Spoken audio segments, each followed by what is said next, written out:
Hello, everybody, and welcome to the Night Owl, our weekly show that we do twice a week on Tuesdays and Thursdays, where we discuss the latest entertainment news, movie reviews, TV reviews, and gaming news. And I'm Price of Reason, and as usual, I have with me my co-host, Dreadroberts. How's it going, Dread? It's going really good, Price. It's another beautiful day. A little bit too hot out there, but you know what? It's fine. Now we're here. And of course, we have a surprise guest with us, which is Nerdporial. He's been a guest before, so some of you may know him, and he's with us again today. How's it going, man? Thanks, Price. Thanks for having me. I felt like I needed to talk about the Acolyte. I know everybody feels a certain way about it. What's weird is I didn't like it, but I didn't hate it either. Like I didn't think like, oh, this destroyed Star Wars, even though I did listen to people and I heard all the implications. So yeah, there's real problems. But what's weird is I didn't get bored with it. Like I wanted to watch the next episode. It's weird because Ahsoka I gave up on. Kenobi is just one of the worst things I've ever seen. I won't watch The Mandalorian again. The only thing that I'll probably watch again is Andor season 2.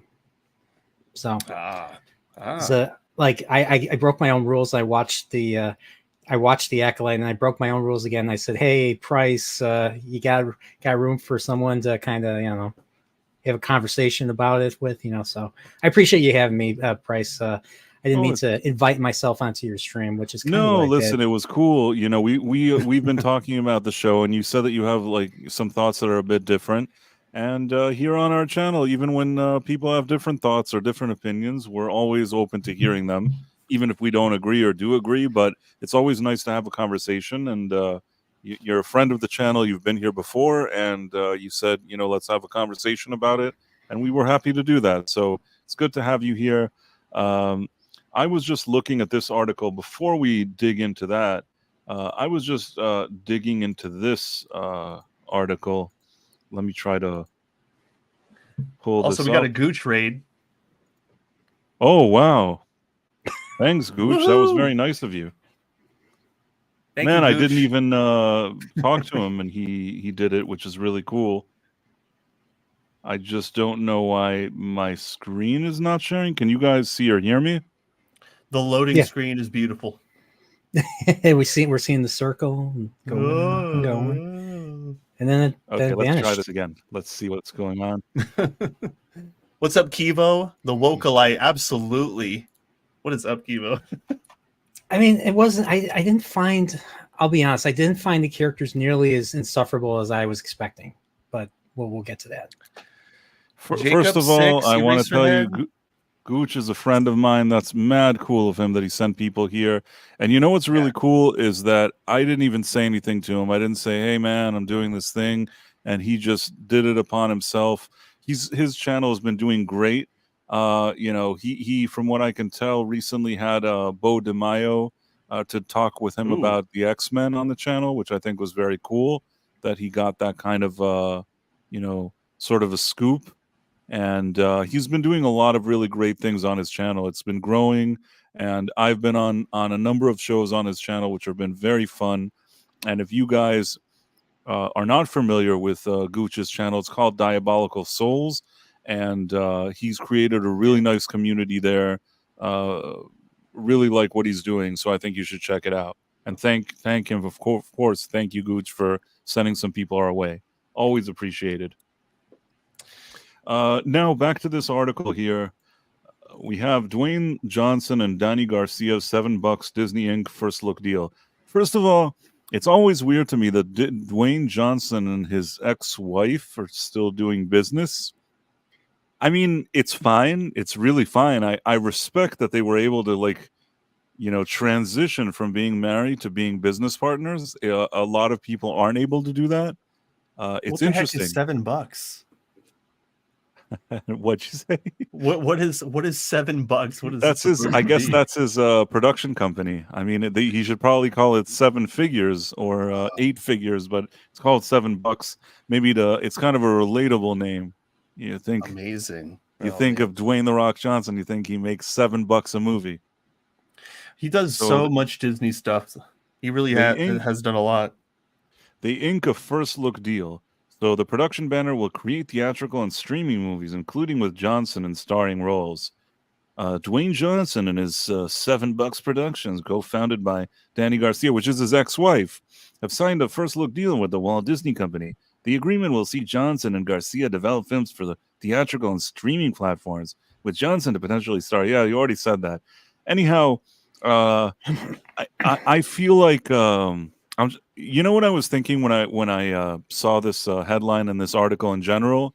It's like Disney, they have two options. Either they take something that's cool and ruin it, or they take something that's no longer cool and ruin it even more. And I feel like in the case of Dwayne "The Rock" Johnson, I feel like his prime is kind of behind him, in the sense of there was a period of time that he was in every movie and he really cashed in on that. But I feel like he was a bit overexposed. And I don't know that he has, I don't dislike him, but I don't think he has the same cool factor that he did in the past. And now for Disney to do this deal, it feels like such a Johnny come lately, if that makes any sense. So I got a question. So like actors that have their own production companies, like, is there going to be any creativity? Like, is he gonna have like people come to him with scripts or something, and he's gonna just, or is Disney gonna bring their ideas to him or something, or how's this gonna work? Well, when I think of an actor that has his own production company, the most obvious example is Clint Eastwood with Mel Paso Productions, and I think he made a deal with Warner Brothers, and he's done a whole bunch of stuff with Warner Brothers, like Dirty Harry and all the stuff they did in the '70s. So I'm just curious. Well, you're in luck, Nerdporial, because I actually, with my dealing in the entertainment industry in the past, which I probably shouldn't talk about, but what can I do? It's a late hour, and I'll just say it. There was a person that I represented. It was not Dwayne "The Rock" Johnson. I just want to clarify to everybody. Not the kind of talent that makes $20 million a picture. It was something not as flashy in that sense. I like the talent very much, but it wasn't this kind of setup. But we did have something that was sort of called a first look deal with the studio, and in that case, what we would do is we would come up with an idea, and let's say there would be a show. Let's say you and I want to do a show now where we're walking around and eating hot dogs all over the world. Okay. Mm-hmm. We can, like, the three of us are all over the world. We're traveling, we're eating hot dogs, and it's called like the Big Dogs. And we go to, like, we have a first look deal. So before, if we want to theoretically pitch this show to somebody, we have to first of all go to whoever the first look deal is. They've actually either paid money or there's something in writing. There's some incentive that we go to them first. And we tell them, listen, we haven't shown this to anybody yet. You're the first ones that get to see it. And you're the first ones that, sort of like a first refusal. You can decide if you want to see us three guys going all over the world and eating hot dogs. Do you want that? And then, if it's with Disney, Disney can say, we love that. We'd love to see you guys eating hot dogs. Where do we sign? Like, or how much money do you want? And the lawyers come in and you do all the negotiating and all that stuff. And if you can reach a deal, they've secured the Big Dogs show of us eating hot dogs. So that's the position that Dwayne the Rock Johnson is in. He has an idea. He comes up with a movie idea that he's like in a jungle, like battling, an ape or whatever it is. Like, I think he's done that. That's actually a movie he's already done. So that would be redundant. But you know what I'm trying to say. He thinks he's in a jungle battling bears. I feel like all of his movies are the same. He's somewhere battling somebody, and he like pitches the idea to Disney, and they say, we love it. They give him the budget, they give him the money, and he produces the deal. And if they don't love it, he has the right to go to Warner Brothers and pitch the same idea. So that's the general idea of the type of deal they made. A lot of times studios, when it's a high profile like Dwayne "The Rock" Johnson, they're willing to even pay something. They'll be like, here's $20 million right now, and we want you to promise us, like, because of the $20 million, that anytime you have an idea, you're going to show it to us first, and you're not going to say anything to anybody. We want to see this idea first. We want first refusal. So I don't know if I explained it well, but that's the general idea. Oh no, you no, you absolutely did. I'm curious. Is there money involved with this first look deal, or do they just meet and come up with an agreement I'll or say this. something with The thing lawyers? that I was involved in, because it wasn't a flashy Dwayne The Rock Johnson deal, it was probably not the same type of deal he has. He, in his case, in order for Dwayne The Rock Johnson to have the first look deal with you, you already have to open your wallet and pay him something. How much that something is, let's see if the article says. It probably doesn't. Obviously he's a known star. It probably will be in the millions of Yeah, because I'm curious who approaches who first. Like, does the studio approach the star? Or does the star approach the studio? It's usually done on a manager and agent level. The snooty agents sit with each other somewhere, like, hey, I got Dwayne The Rock Johnson. Hey, I got Disney. You want a first look deal? Blah, blah. Sometimes in these companies, you have an agent that represents Disney and another agent with in the same company that represents the interest of Dwayne The Rock Johnson. Mhm. So these guys. While they're like proxy. twiddling their thumbs and eating sushi, they can, wheel and deal and just say, hey, why don't these guys give this guy money? And at the end, the two guys eating the sushi, they're probably like, it's like the biggest win-win for them because they're just like, making money. So it's probably something along those lines. I don't think it's one person that needs to get up and say it. I think that it's sort of like, they go back and forth. People feel the terrain. That's why those kind of slippery agent manager types exist. I mean, I have an experience in it, and you could call me slippery, but I think that I was like, I had more integrity. At least I think I had integrity. I don't know. I don't know if anybody else does, but I felt I had a feeling. I had a feeling that I had integrity. I try to have integrity, that's for sure. And by the way, you have Orion Spectrum from Rumble. I do see his comments here. He's been asking a lot of questions. Dread, hopefully you've been looking. Yeah, I read them all. Yeah, I So- I was reading him. I think he had some good points. A lot of people are against The Rock right now because of the Maui fires response and the thing with Oprah and whatnot. And also, I personally just don't even care to see him in anything really. I don't really think that he adds anything to movies right now, and I'm a little bit soured on him too, just because his decisions over the last couple of years just really have been off-putting, and and his movie ideas and whatever he tried to offer to I think Warner Brothers for his DC involvement, that he had one movie and it kind of fell through, and I just don't think that what this thing that he's going to do with Disney is profitable, because Disney is also at odds with most of its longtime fans. And it's just it seems like one big controversy what this thing is he's doing with his production company, like wonderful Disney Inc. first look deal. I mean, I didn't even know about it really until tonight. Yeah, I mean, listen, to me, I'm not saying desperation. I'm just saying Disney desperately want to show that they have something going on, and they think to themselves, wow, wouldn't it be great to have Dwayne The Rock Johnson? But I really do feel like that would have made sense 10 years ago. 10 years ago, if they would have gotten him for a deal, that would have been like a much bigger deal. I really feel like he's played his hand. It's not. I know some people don't like him because of the fires and he's been overexposed. I don't hate him, but I feel like I've seen enough movies.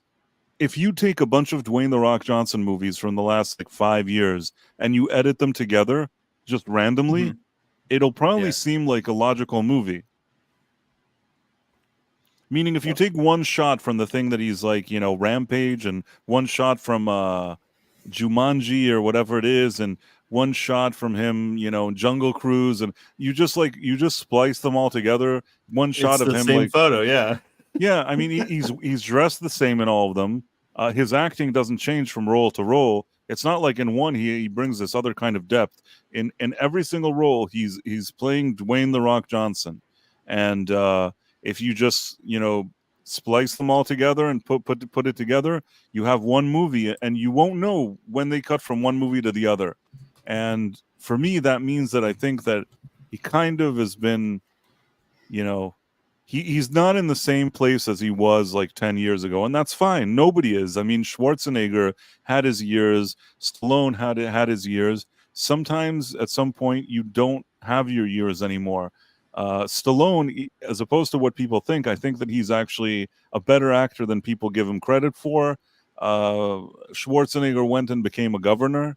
And I think Dwayne "The Rock" Johnson, I mean, maybe he can still do that wrestling stuff. Maybe people still like that. Whoever likes wrestling, But in general, I think that as a bona fide movie star, I feel like he's made a lot of movies, and I don't know if people want to see more of them. Well, I think Empress, you're right. Doom, he plays a bad guy, but he plays Dwayne "The Rock" Johnson as if he was a bad guy. That's how I kind of so basically him in wrestling, basically him being the heel and all that. Yeah. I'll never forget that line from Doom where he's like, "How much you got?" He's like, "I've got 1 round," and he's all like crazed in one eye before he shoots Carl Urban with it. Yeah. I mean, I think that's like the only movie I've ever seen The Rock play in where he was just an evil guy or a guy who like went nuts. I'm looking at his list right now. I've only seen 2 movies with The Rock in it. I saw Mummy Returns, The Rundown. Okay, 3 movies. If you count Mummy Returns, Mummy Returns, The Rundown. Actually, no, maybe I saw Walking Tall. I forgot Walking Tall and The Scorpion King. That's it. I have not seen anything else at The Rock. I have seen The Scorpion King. I only acknowledge him as a cameo in Mummy Returns because he was terrible CGI. Isn't that the one with the crappy CGI that looks pathetic? Yes. Yeah, if you can call it CGI, it's like PS1 graphics mixed with that's really awful. leftovers. That's not fair to PS1 graphics, Mr. Yeah, Roberts. it's not fair. No, it's not fair to PS1 graphics. But it looked pretty awful. I did see Scorpion King. I honestly thought that was decent at the time. I was really young though. I was young. It was pretty cool. It was pretty cool. I thought it was cool. So it was like, oh wait, this guy becomes a bad guy? Really? This I don't know. But he actually was a little. I think that his roles were a little different back then. Now it's just like he's super beefed up in everything. It looks exactly the same. It's hard to it's true. I think that if you were to put all of those movie scenes or just stills from those movie scenes together, you wouldn't even be able to tell which movies. I don't know, for some reason, and don't take this the wrong way, but if I it's weird when I see The Rock is in a movie, I kind of don't want to see the movie. I'm assuming it's just like a typical, high octane schlock, modern schlock, with like fast movies. Like I saw the first Fast and the Furious years ago, but I don't think I could ever get myself to watch the rest of that series. Or like Jumanji. When I think Jumanji, I don't think The Rock. I don't think Jack Black. When I think Jumanji, I think Robin Williams. I think Robin the 90s Williams, film. That's the real deal, of course. Yes. I'll be honest. I feel like Jumanji was one of his better movies. I will give you that as well. I'll give you that as well. I think that Robin Williams, that was a better actor to be in Jumanji. But with what they tried to do with it later, and with that cast that had Dwayne "The Rock" Johnson, Jack Black, Kevin Hart, and Karen Gillan, it wasn't, at least that first one. I don't know if they made another one. I don't even know if I saw it. I saw that first movie, and I thought that it was pretty all right. I didn't mind it. Yeah, I thought it was kind of funny the way he was acting, just trying to channel like a teenage boy. He did his best. That was one that he really, really did his best.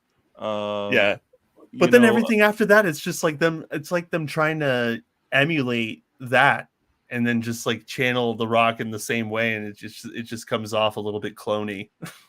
Well, you have here Backyard TARDIS that says this is an actor who Vin Diesel felt the need to coach. Dang. Yeah, he had beef with Vin Diesel. The truth is, what most people. Let me try to find that picture.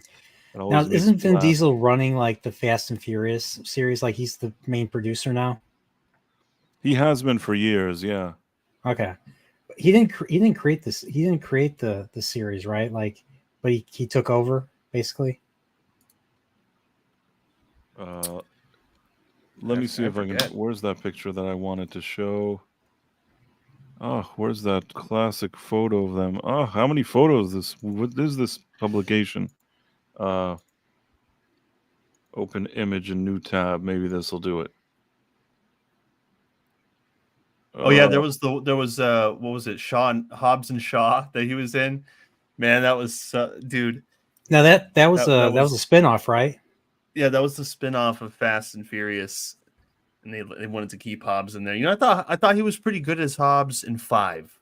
Like I thought he did a pretty good job of just being an overzealous, aggressive police officer who just like beats people up, and everyone is so scared because he's like twice as big as everybody else. Like, he's like, of course, what he's doing is wrong. Are you gonna stop him? It was pretty good, but I think like outside of those movies, I don't really care to see him in anything really. Like Black Adam, I thought it was like, yeah, and then that whole thing fell through anyway, and it's just like, How was? Have you guys seen Free Guy with Ryan Reynolds? Yeah.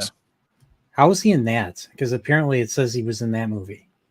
If he was, it was like 1 second. I don't remember in that movie at all. Yeah, me neither. I remember the film, and I only remember a couple of faces that weren't The Rock. So, I see. Well, first of all, I want to say hi to Gooch, Diabolical Souls. Gooch, I was telling people what a great job you've been doing on your channel, and also thanking you for sending people here. I was watching that you had Bo DeMaio, and that was really, really cool. And just in general, the kind of shows you do and the streams, your channel's been doing really great things. So I was recommending it to everybody watching that they should check it out. Great to see you here as always. Hello. I mean, you're not always here, but it's great to see that you you stopped by and said hello. Really grateful, man. Thank you. And then some other people are happy to see you here too. He is the Gooch. How can you not like a person called Gooch? I just love that that's his name. Sometimes I just DM him and I write Gooch with like a lot of O's. Yeah. It's tempting. I mean, what just else? All the O's. And then he said, "Holy shit, that was the best promotion yet." Yes, I have this reputation that I'm not good at promotion. I think that the reason the reputation is that once after a stream that I was really tired and I guess grumpy, I didn't seem to plug things very well, and probably I could have done a better job. Ever since that day, though, I've been taking it more seriously, and Gooch really does a great job, and he is a really cool guy. So that's my thoughts. Nice. You're a swell guy, Gooch. And then so back to this thing with Dwayne "The Rock" Johnson and Vin Diesel. You know, one of the problems is, and the reason why I think they had so much kind of friction on set, is that basically it's almost like Arnold Schwarzenegger's Terminator versus the Robert Patrick's T-1000. They're both kind of swimming in they're in the same lane, sort of. Both of them don't have a lot of hair. Both of them yes, that is true. Are ambiguously diverse, muscly people, and both of them do action and stuff, and both of them are not necessarily the best actors in the world. And I think that at the beginning, people forget this. At the beginning, the lead star of the Fast and the Furious was actually Paul Walker. He was top billed, whereas it was Paul Walker and then Vin Diesel. Because the original movie, he's the one that's infiltrating this gang of like criminals, and Vin Diesel plays the criminal. So Paul played the protagonist, like Brian McConnell or whatever his name is. So then, as the movies just went forward, a few things happened. When the second movie came around, Vin Diesel didn't want to be a part of it. So it was only Paul Walker. So at that point, they're just like, okay, we'll come up with different villains. It'll be a whole different thing. The thing that's constant about the franchise is that we got Paul Walker. But at the same time, Vin Diesel's star was rising, and he kind of really built a name for himself in that kind of category that he's in. By the time the third movie came around, neither of them wanted to be in it.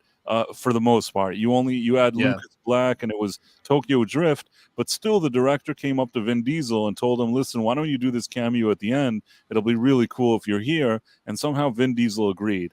And after he kind of got to know Justin Lin that did that, he liked him, and Justin Lin started giving him some ideas for what they could do if they tried to maybe revive this a bit and make this a proper franchise. And then at that point, that's when they started doing Fast and Furious 4. What did they call it? Fast and Furious? I can't remember now. But at that point, they're like, okay, we're bringing back everybody. We're bringing back Paul Walker. We're bringing back Vin Diesel. We're bringing back Michelle Rodriguez, Jordana Brewster, whatever we need to. We're bringing them back here. And then at that point, what happened? It's that for some reason there was a switch and Vin Diesel became a producer. He's the top billed star. Paul Walker takes a back seat and becomes the second billed star. I don't know if you guys noticed that. I don't know if anybody cares, but I'm just telling you anyways.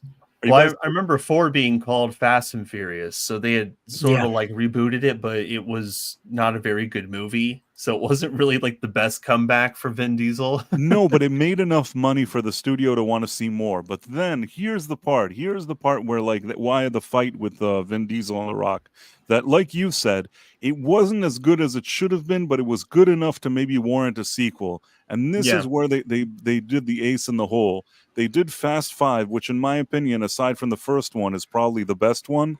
At that point, what they did is that surprisingly, after you hadn't seen him in a minute in movies like that, or his movies were like he was a tooth fairy and all this weird crap, I don't know what, they just said, okay, let's bring Dwayne The Rock Johnson in here, and he'll be playing like another guy that he's sort of against the crew. He starts against, and of course at the end he befriends them, but he's kind of like an antagonist that he's like against this crew. He's trying to find them, and they're at odds with each other.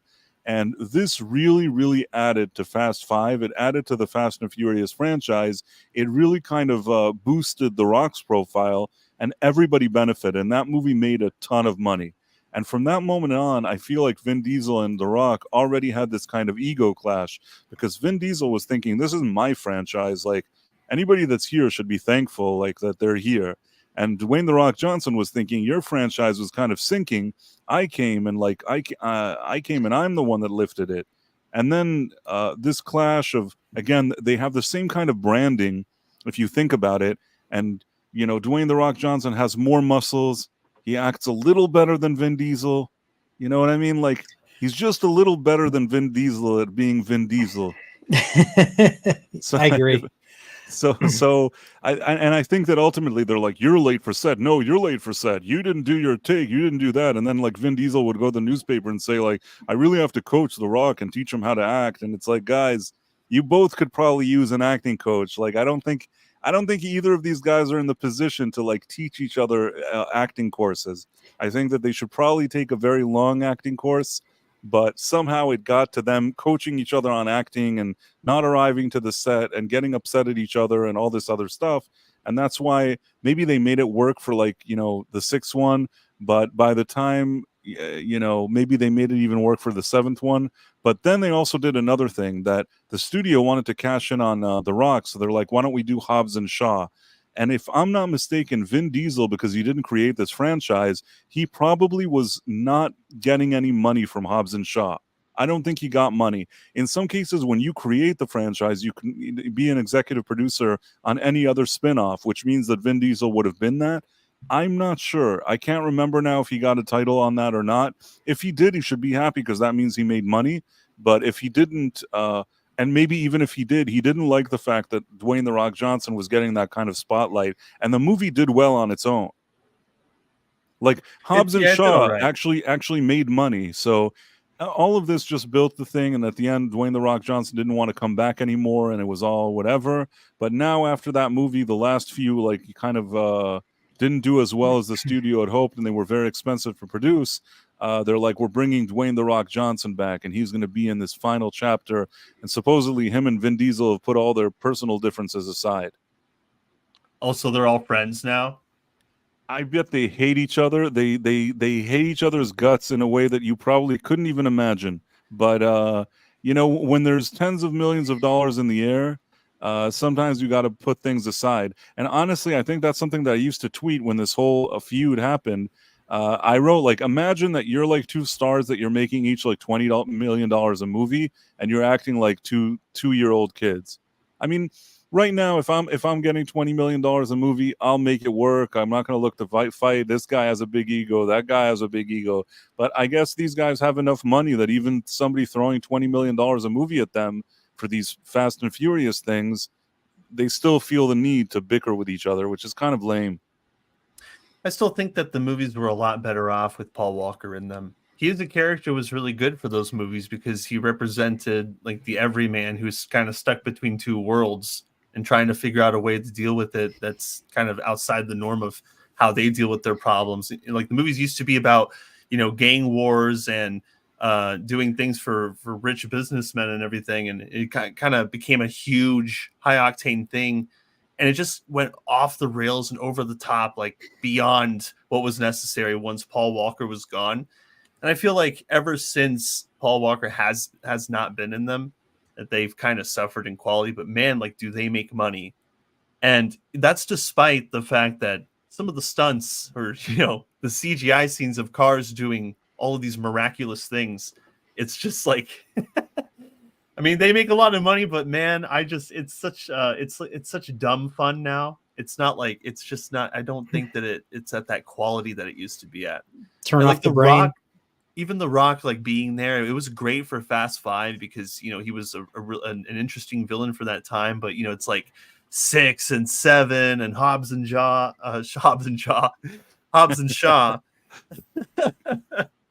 That franchise has become a joke. I mean, honestly, you can't take anything so seriously. Much money, though. That's why they keep making them. It really does. There's something that's like a guilty pleasure fun about it, but even that at some point runs its course. And I agree. Paul Walker had this kind of, in a way, he was like the glue that kind of held it together, in the sense that, like, he was a different vibe than Vin Diesel. Vin Diesel has his own kind of sour face that he makes, but Paul Walker brought a little bit of fun. I don't know fun, something a little more lighthearted and fun to the mix. And I feel like he brought that, not Vin Diesel. Vin Diesel doesn't bring fun and lighthearted.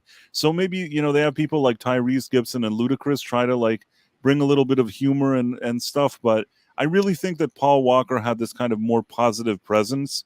And once it's not their fault that he passed away. I mean, there's nothing they could have done, but he's not there, and it's not the same without him, in my opinion. Yeah. Agreed.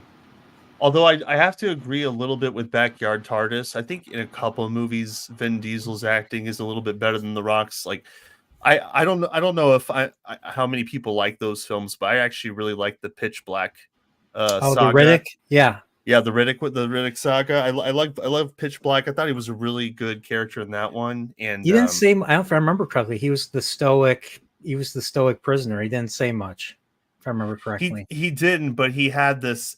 But he had these sarcastic quips and comebacks, and the way that he would just like profoundly say things to people in his Vin Diesel voice. So, like, that was a bad idea too. You should have taken the money to. Well, that was Chronicles of Riddick, but still, I thought he was pretty good in that one too. But then, of course, he'll always be the Iron Giant. And of course, like it wasn't there. It wasn't like there being. He was the Iron Giant. Really. Yeah, Vin Diesel's the Iron Giant. No way. I don't know if they like motion captured him or anything. It's probably just regular CGI animation. But yeah, he was the voice of the Iron Giant. He's the voice of Groot. You're right. Yeah, I didn't know that. The voice of Groot. Yeah, Groot as well. Being Groot is the best gig ever. Like, that is the best gig that anybody has ever gotten ever. Imagine that he probably gets millions of dollars just so they can say they have Vin Diesel as Groot. And really, all he needs to do is come to the studio one day. He goes, I am Groot. I am Groot. And that's it. The best gig ever. That's in entertainment. If they ever do like a list of like the best gig in entertainment, it has to be that. What could be better than that? Well, I bet I can figure out what the next best thing would be. And 20 years from now, when these two actors right here are both old and ready to stop acting, they're going to have an Expendables reboot. and these are probably going to be some of the first two people they come to star in it. They'll gotta be wait like 20 more years. Passing the baton to a new generation. Yeah. And it'll be like a bunch of like they thems with like 7 pronouns. Yeah, it's like we all used to work at Starbucks, but now we're killers. But yeah, so that's what happened with this franchise. And I guess Backyard TARDIS was saying that Vin Diesel is a better actor. I'll give him one thing. There was a movie, I don't know if it was a Sidney Lumet movie or something. I'm trying to remember that he played like a criminal that was on trial, sort of. And he really made an effort in that movie. You could tell that he really made an effort to like do acting more than usual. So I'll give you Backyard TARDIS that he's trying on different things. Maybe he tries with his acting a little more, but I don't know. I don't think either of them are great. But you know what? If you wanted him to be Vin Diesel, maybe I can let it slide. Maybe I can give him the edge. Are either of them coming up in any film recently? Or I don't even think I know of one, unless they're doing another Fast and Furious, which I don't know about. No, I mean, basically, initially, they were supposed to do 2 more Fast and Furious, but then they suddenly decided that they're making only 1 because I think the studio thinks it's not making enough money. And I feel like they're going to make 1 more movie to tie the whole thing up, and that'll be it. It'll be like the final Fast and Furious movie.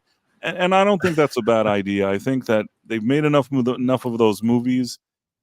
Maybe if they didn't make a million of them in such a short amount of time, relatively, maybe if they would have taken a bigger break between movies, there was a way to, let this franchise breathe a little. But as is, I think it would be okay to put this franchise to rest for at least, 5 years, 10 years. Yeah. And then come back for another Fast and Furious.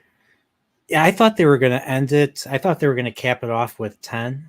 No, they're making 11. They're making another Hobbs and Shaw movie. Man, I thought that 7 was the last one with Jason Statham. I thought they were going to call it quits after that one because of Paul Walker's departure. Like, I thought they were done. Didn't they get his brother? Didn't they like get his brother to like stand in for him or something? And yeah, I mean, okay. What they did was Paul Walker died while they were filming 7, and some of the scenes weren't finished. They did get a lot of footage with him, but some of the stuff wasn't finished, and maybe some of the dialogue wasn't perfected, and maybe ADR and things like that. So they lucked out in a way that most productions don't luck out. Paul Walker has 2 brothers, one that kind of looks like him and one that sort of sounds like him. And between the actor, or one has like a build that's similar and the other one has a face that's kind of similar, between the 2 brothers, they managed to create sort of, make up for the scenes where Paul Walker wasn't there. The 2 brothers, and with the help of a bit of CGI, they managed to create a Paul Walker. But that's a very rare occasion. Like, it really helped that you had these brothers. It really, really helped. And if they moved forward and wanted to do it, they could probably do it again. But I mean, it's kind of weird that they continue having the character with the use of like the brothers and trickery. I think that for the final Fast and Furious movie, they won't have any choice but to bring these brothers back and do it. But I don't think it's like a long-term solution. Yeah. I think it should have ended at 7. It just kind of seemed at the time, it's like, yeah, he passed away. It would have been a fitting ending. You end the movie. And really, I think that there was talk about ending it after the movie. They thought of doing it, but the movie made so much money, and it made money because he passed away. It made like 1.5 billion at the box office. There is no studio in the world that will see 1.5 billion and not order another movie.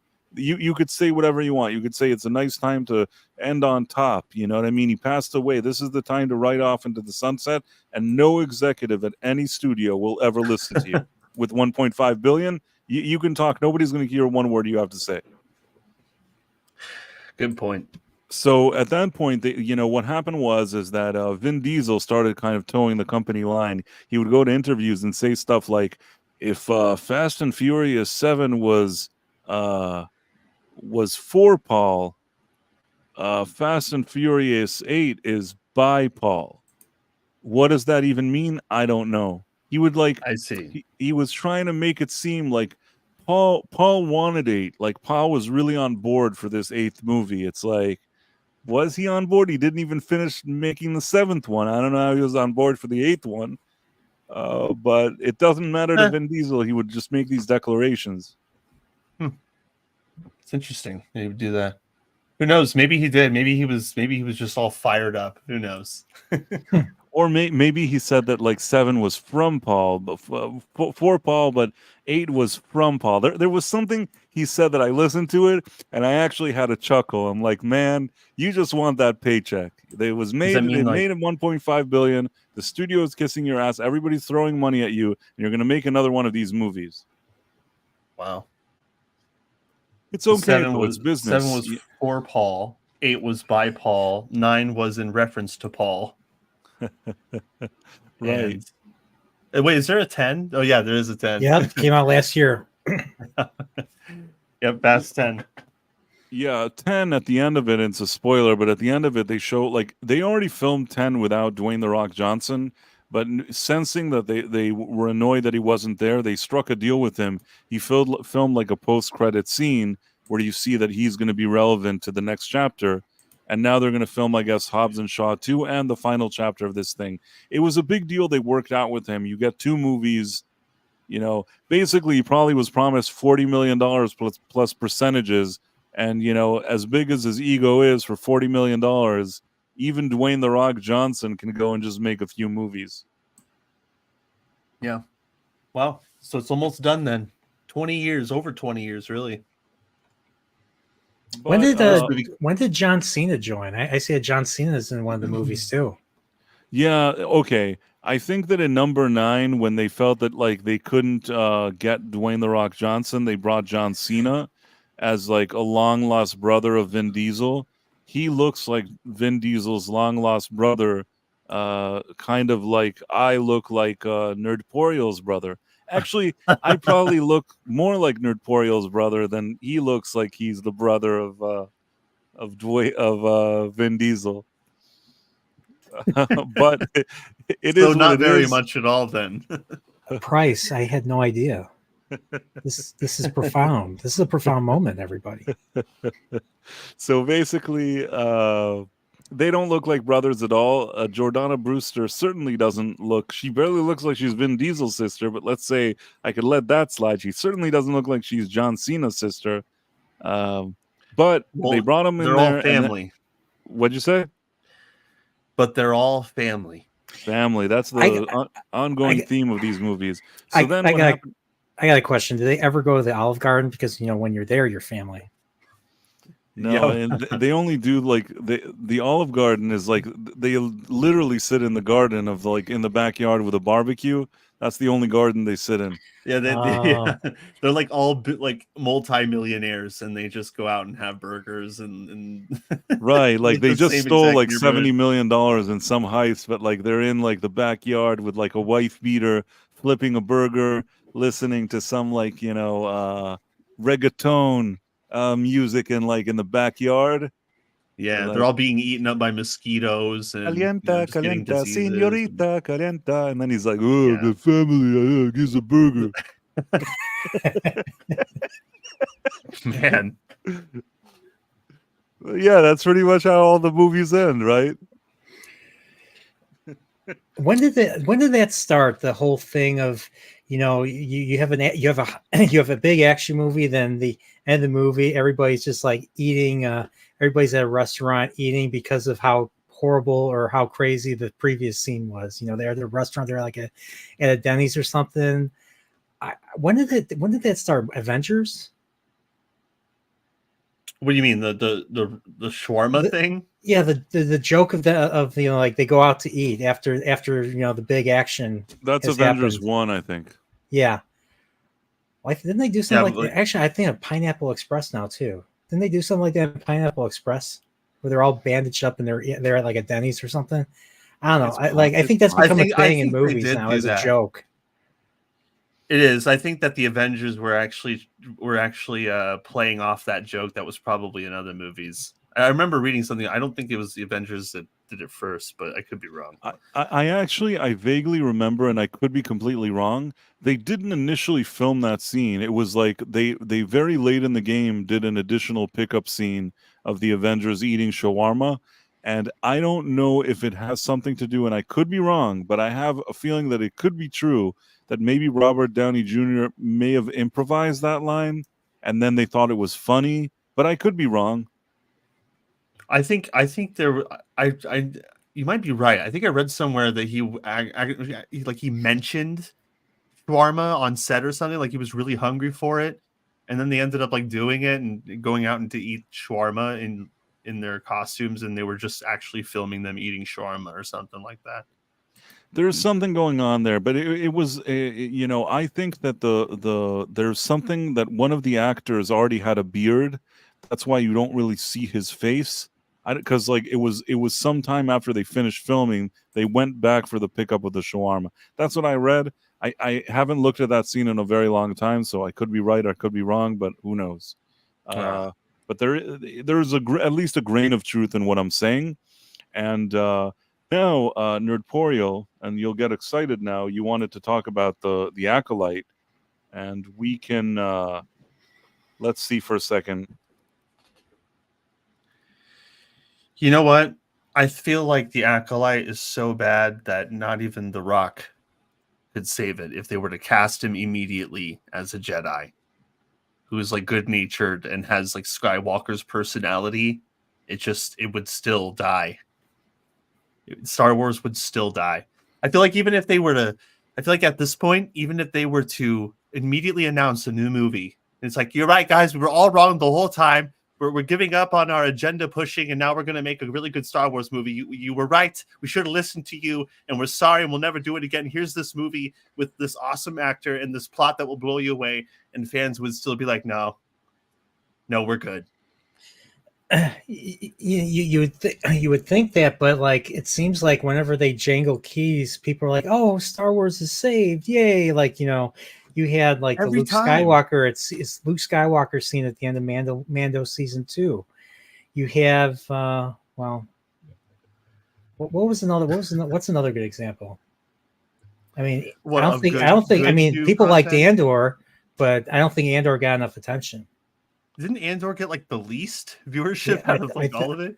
I think so, because I think it was coming off of Kenobi. Like that's probably the worst thing to come right. off of. I mean, the thing is that Andor, I think that they initially wanted that to be a show that gets released maybe as one of the first one, if not the first one. They made some changes. I think that if Andor would have been like the first show they released, or maybe just Andor season 1 and The Mandalorian season 1, I think that they would have actually been starting, on the right foot. The problem is that, like you said, Nerdporio, Andor came after Book of Boba Fett and Obi-Wan Kenobi, I think. I think Kenobi, yeah. And Kenobi was really, really, The Last Jedi was the first big disaster for Disney, which had a large impact in spite of all the nonsense that they tried to change the narrative in the media and all that stuff. That was the first big disaster. Obi-Wan Kenobi, in a way, was like the last thing that they could have maybe done that maybe a few fans would have liked if they would have done it well. That was their one chance that they could do something. And it was so bad that they really squandered that one opportunity. And along with Mando, the quality dipping, Book of Boba Fett being bad, and now the Acolyte and things like that, I think they lost whatever little thing it is that they managed some kind of goodwill to get from fans. They just lost it all. And I don't know if they can get it back. Yeah. I don't know. I mean, it seems like everybody's really, really, really upset about the Acolyte. Like I've watched Endymion's video about it, so I'm aware of all the implications that especially episode 3 has done. I mean, I've seen X-Wing's response, and he got 5,000 likes as a result on X because of that. So. And heck, even Echo Base Network, like a lot of big Star Wars channels that we know of, they're more or less agree with what we've seen and how we feel about the franchise overall is like really like even Neon from what's that channel called? Neon and Geeky Sparkles. You know what I'm talking about, right? Yeah, Clownfish. Like I heard nothing but disgust. Like there's nothing but disgust. So, I mean, yeah, I mean, at this point, I was willing to put all that stuff aside and just try to see if there was something to like about the Acolyte. And what's weird was I was somewhat interested in and you guys can destroy me, chat, to Kyle, Price. You guys can just completely tear me inside out and all that. I was, unlike Ahsoka, which I gave up on because Ahsoka just was so boring. I didn't find this boring, even though, like, I mean, you had the dumb action scene, but I like Carrie-Anne Moss. Like, I felt she still, I mean, I don't know if you guys would agree, but I felt she still kind of moved like she was in the Matrix, kind of. I don't know. I just didn't like the way it was. I didn't like the way the action was set up. I didn't like the way what was her name? May. Here's another thing. I remember the characters' names, unlike other Disney Star Wars. Well, let me. What was your favorite thing about the first two? I know you watched episode 3. What were, let's say, out of all 3 you've seen so far, what is it that you like about the show right now? I mean, it's just the whole idea of, it felt like I was, in some ways, it felt like I was watching the prequels again. I like I forget the name of the actor that plays the Jedi Master that originally trained OSHA.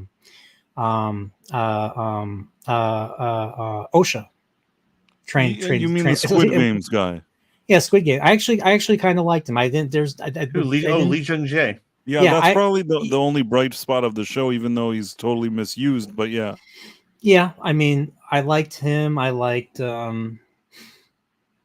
mean, I guess I kind of like Carrie-Anne Moss, but she got killed in the first episode, and Kyle, based on your theory, maybe she's not dead or something. So I'm curious. Well, yeah, I think I'm like torn after seeing episode 3. I'm kind of torn between it being Master and Dara faking her own death from the first episode, and then like coming back later and like review. But then I see like the way that the moms were acting in the 3rd episode. I'm like, maybe it's the Zabrak mom who just hates the Jedi so much that she started the fire when she went crazy or something. And I feel like no matter who they pick, it's going to be anticlimactic. But I think that the least anticlimactic thing, maybe the Jedi started the fire.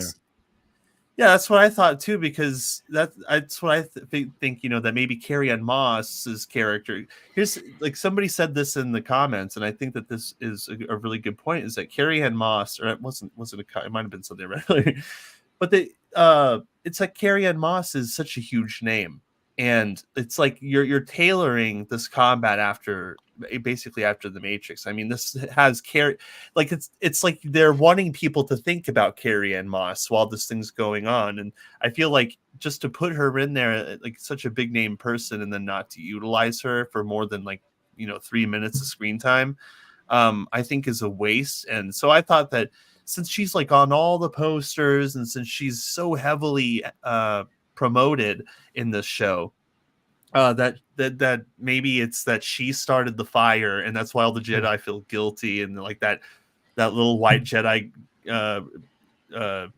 whatever that little Torben guy killed himself with the. You know who that was, and I you know who that was. I'm like, where have I seen this guy before? It's the Tommen guy. It's King Tommen. Yeah, it's King Tommen. Yeah. So I'm assuming it's the same character. He just got reincarnated from Game of Thrones. Yeah. By the way, what a waste of talent. By the way, unless they plan on utilizing him later, he's just standing like he's half blurred in the background the whole time, just doing nothing. Like all these big name actors doing absolutely nothing. It's so frustrating. While Amanda Stenberg is sitting center focus with her dreads. I'm like, what are these other people even here for? What was the point of bringing Carrie-Anne Moss? And that's why I'm like, she has to be the bad guy.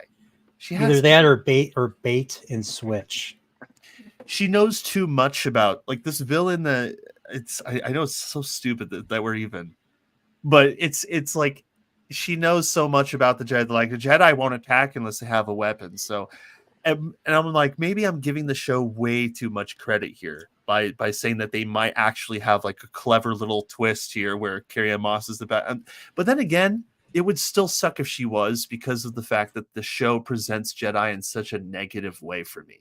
Like I'm looking at these dudes, their outfits are just lame. Like I get it, you know, the old Republic. Okay, like I feel but like what happened to the classic robes? Yeah, like I was like, I'm looking at them, like, where's I think they're inspired from Knights of the Old Republic, because we played those, and even Star Wars: The Old Republic. I played all those games, and that's where I recognize these new Acolyte uniforms from. It's like the bright yellow and orange stuff. Like that's kind of the stuff you would see in Knights or the Old Republic, which I get. You know, and that might actually be the case. It might be heavily inspired from that, because I know, as stupid as it sounds, Leslye Headland saying, "Oh, you know, I thought of Kreia when I was thinking of the villain." I'm like, now it kind of makes sense. And she's like, Kreia, I get it. There's a possibility she hasn't even played Knights of the Old Republic 2, and that she just picked one and went with it. Because when she's making this show, it seems like she has no idea what she's doing with the lore or the characters, or but if she's picking Kreia, and there's a reason for that, Kreia is kind of like, she's a gray Jedi, or not really a gray Jedi, but you can't really tell. She's too ambiguous throughout the show. You can't really tell if she's a good guy or not, although she helps you and is good. But you find out later that it's the opposite of that, and she's like one of the worst Sith ever, right? But that's what I'm saying. Like that's what I'm thinking about when I'm thinking about Carrie-Anne Moss and Leslye Headland's mention of Kreia, is like she's going with a Jedi as the secret Sith. But that's my thoughts. I think Leslye Headland is out of her element. I think this show is terrible, and with the exception of the Squid Games guy, that I agree that I like the actor. Even there's nothing for him to do here. His English isn't great. They could have done something with him, but because he's very expressive, and he's generally a good actor beyond the language barrier. So maybe there was something good to do with him. The rest of and I like Carrie-Anne Moss. I do like her, but the fact that I like her as Trinity in The Matrix doesn't mean I like whatever they've done with her here.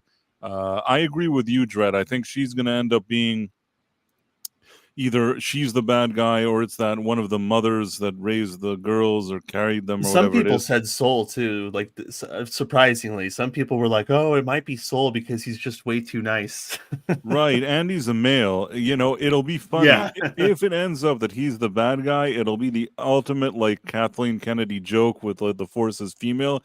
I feel like it's such an obvious joke at this point that I'm thinking, nah, they couldn't make Saul the bad guy. They couldn't make him the bad guy.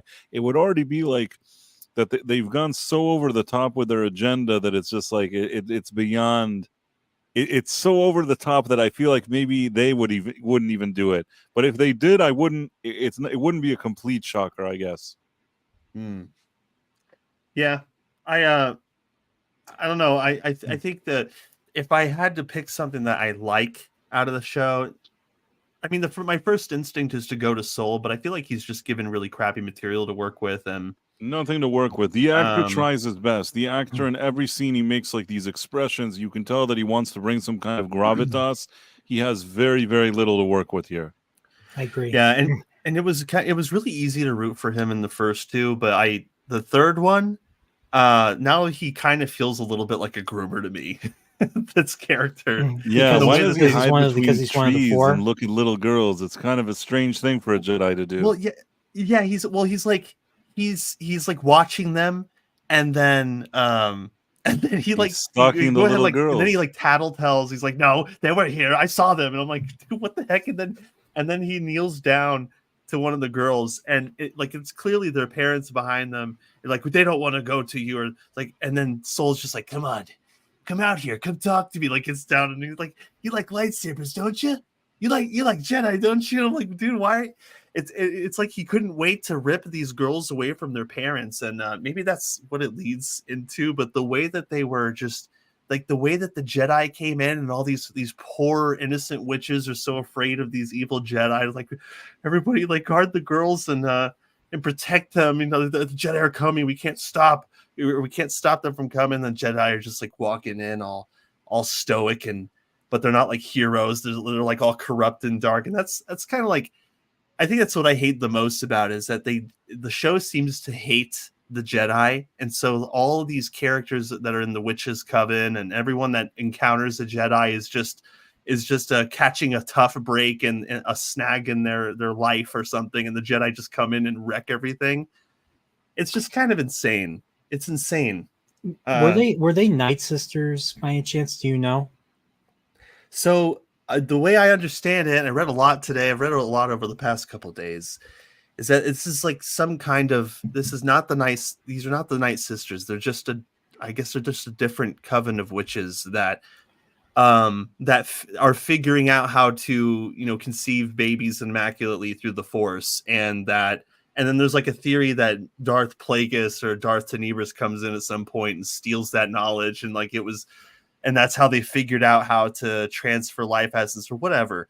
And I was curious. I was curious if that Sith that you see in the at the end of episode 1 was Darth Tenebris.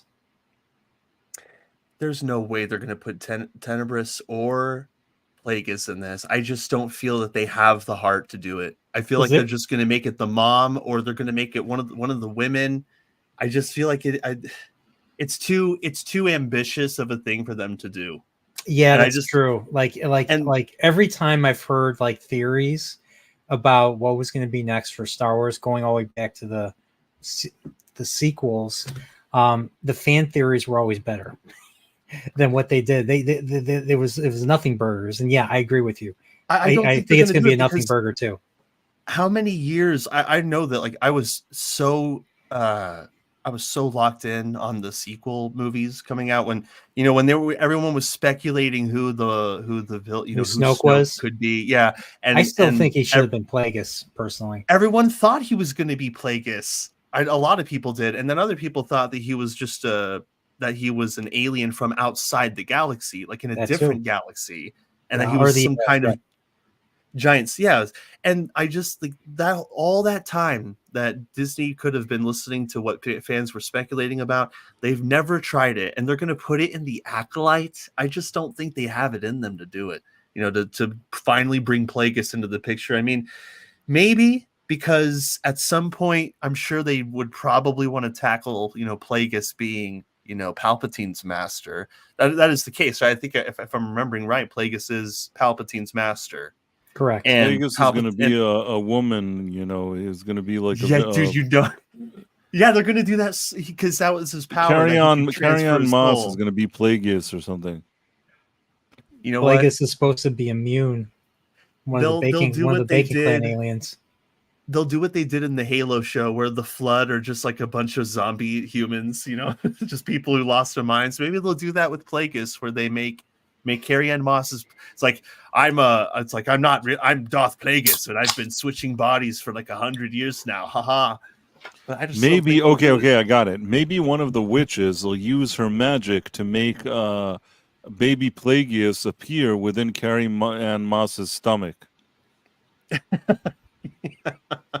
You're laughing. You're laughing. Leslye Headland right now is like wrapping up that screenplay. She is, because she's like, dude, now I want to do Knights of the Old Republic. Dude, stay. Well, I mean, part of me wants to just see them fail at it, but no, like, man, I don't want them to touch Knights of the Old Republic.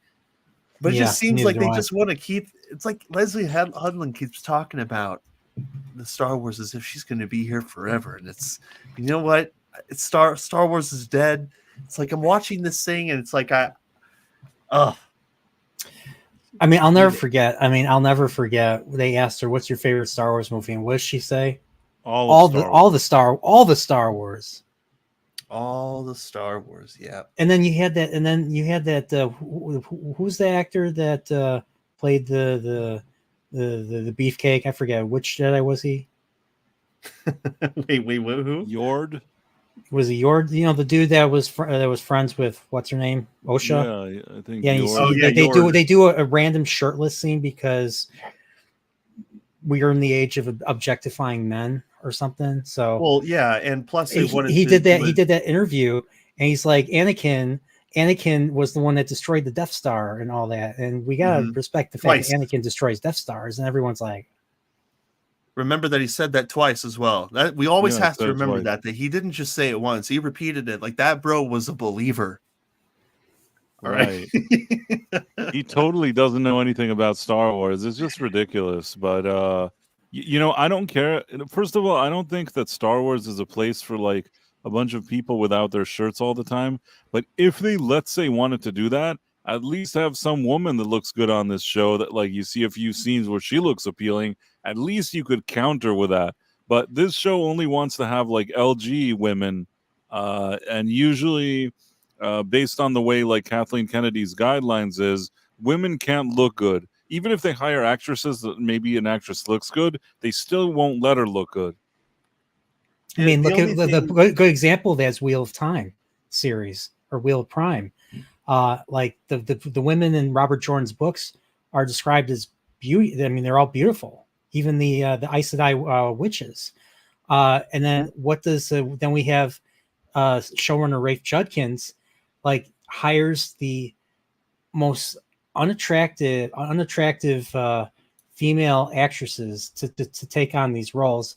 But he does hire a lot of like male, but more attractive males because he's the word rhymes with bae and all that and everything. So you're going to see more. You're going to see like man butts and shirtless scenes, and it's just crazy where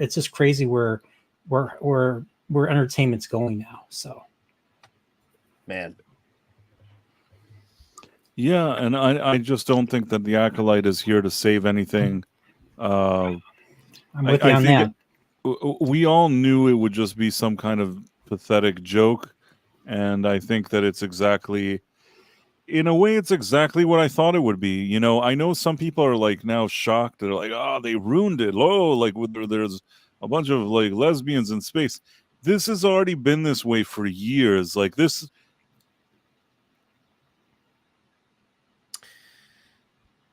Uh-oh. Can you guys hear us? I can hear everybody. Can you hear me? I think that I lost the stream for a second. Yeah, we can hear. I can hear you now. Oh, okay, so I don't know where I got cut off, but I'm just saying that this is so far after all the stuff that they've already done damage that it doesn't really matter. I would be surprised if this show was good. If I watched it and the writing was superb and there was like this great character development and I'm like on the edge of my seat and excited about everything, I would have been shocked. Not because I don't want it to happen, but just they don't have it in them. Under Kathleen Kennedy at Lucasfilm, whether it's because of the identity politics or the different things or the just the force is female or the way that the company has a bunch of activists in it, for whatever reason, Kathleen Kennedy is a failure. There wasn't a chance that this show would be any good, and it isn't. It's just like, who are they going to? Did Leslye Headland come? Maybe you guys know this. Did Leslye Headland come to them, or did they go to Leslye Headland saying, "We want you to do a Star Wars show"? And they're like, "Okay." I'll tell you what happened. What happened was, Leslye Headland, first of all, if she wasn't the assistant of Harvey Weinstein, she wouldn't even have a career. She got this job because of that, basically, because while she was with him, she wrote a play, and then from a play she made it into a movie. All of her stuff was always kind of this nonsense that probably we wouldn't like to begin with, and the only reason she even got a stage to do it was because of her work. There's no way around it. If she didn't work for him, I don't think she'd be given these opportunities later. It was certainly a springboard or whatever you want to call it to other opportunities. That's why there's something a bit weird, because she so directly benefited from her relationship with him.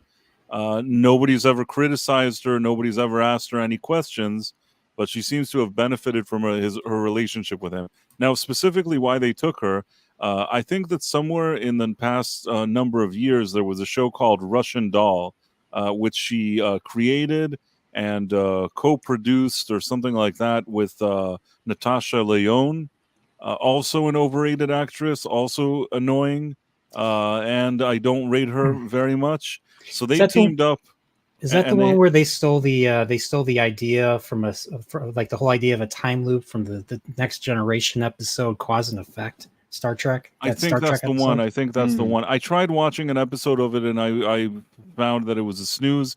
If they wanted it to be Star Trek: The Next Generation, it failed because I thought it was crap, and I wasn't interested in watching. I watched maybe an episode, and I was bored, and never looked back.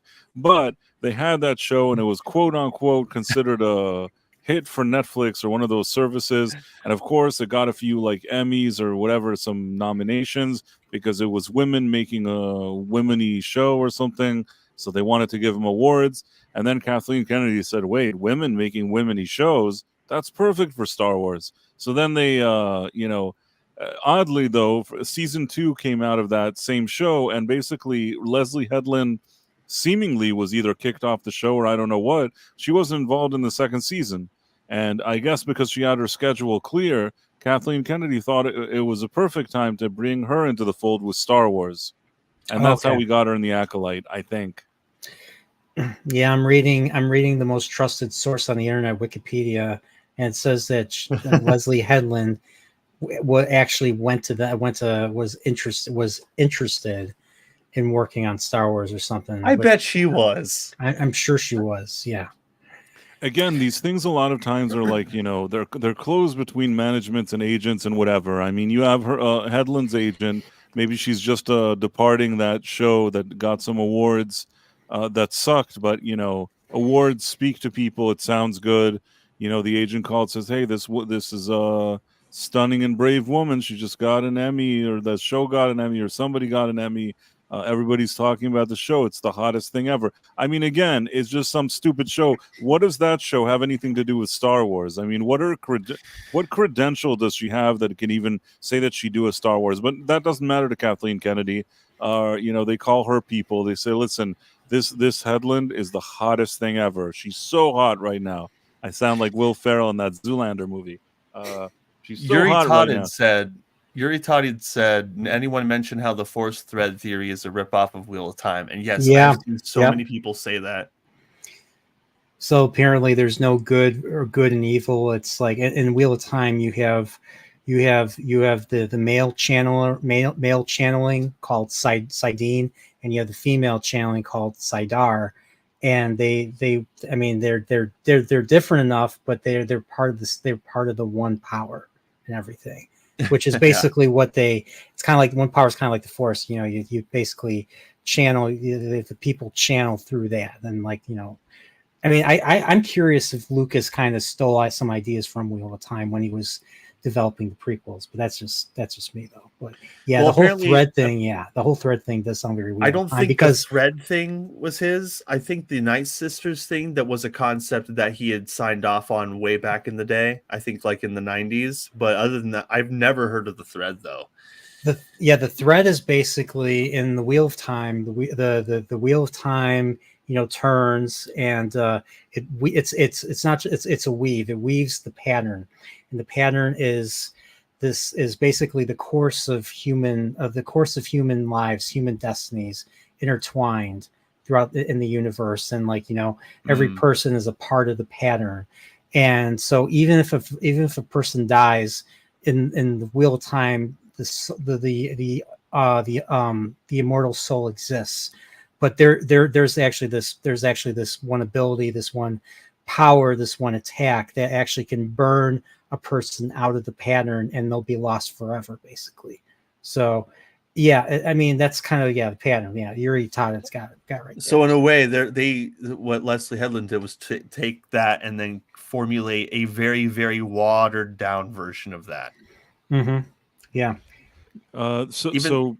Just also, I want to weigh in here and say that if Me Too would have happened like 5 years before it did, Leslye Headland wouldn't have made Star Wars. Meaning, it happened already at a point where she didn't work for him anymore, and the benefits of working for him, she already got those benefits. Meaning, if she needed certain contacts, she already had them, and she was already on her path. If the thing would have happened sooner, then her name and whoever she worked for wouldn't have been a door opener. It probably would have been a door closer. I think that we should also remember as well that Dave Filoni is to blame for a lot of this too, because I know that he signs off. I think that he gave a lot of approval to Leslye Headland over this stuff. And he's I can't remember what was his position again, that he was just promoted. They made him like the chief creative guy, this president of creativity or whatever they call him. He's apparently all about this. Right. I have to say something, and this is what my opinion is about Dave Filoni. Okay. I think that Dave Filoni, if you have a person with actual creative vision and you have Dave Filoni working for that person and kind of guiding him, there's something that Dave Filoni is capable of delivering. Over time, though, I've seen that the more you give him just to do whatever he wants, especially under the kind of activism of Lucasfilm and kind of the agendas that are being peddled there, that he seems to just go with the flow. I don't know if he loves the agendas or he doesn't, but he certainly goes with the flow and he doesn't really give any pushback. I think that he definitely is not delivering anything good these days. He's lost a lot of his good reputation and everything over the past few years, and it's hard for me to take him seriously. The reason why the Clone Wars was good in the first place, so the first thing he worked on for in Star Wars was the Clone Wars. That's the not the micro series, but the CGI series, right, in the movie.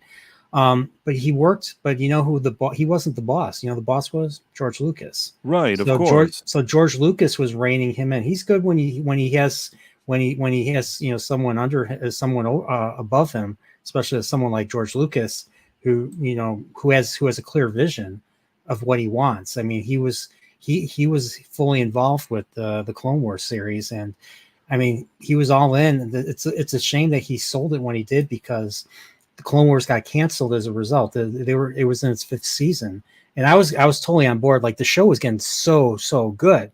And here's the thing, though. I mean, there's people online that are critical of the Clone Wars because of redefining the lore that was already established in the EU.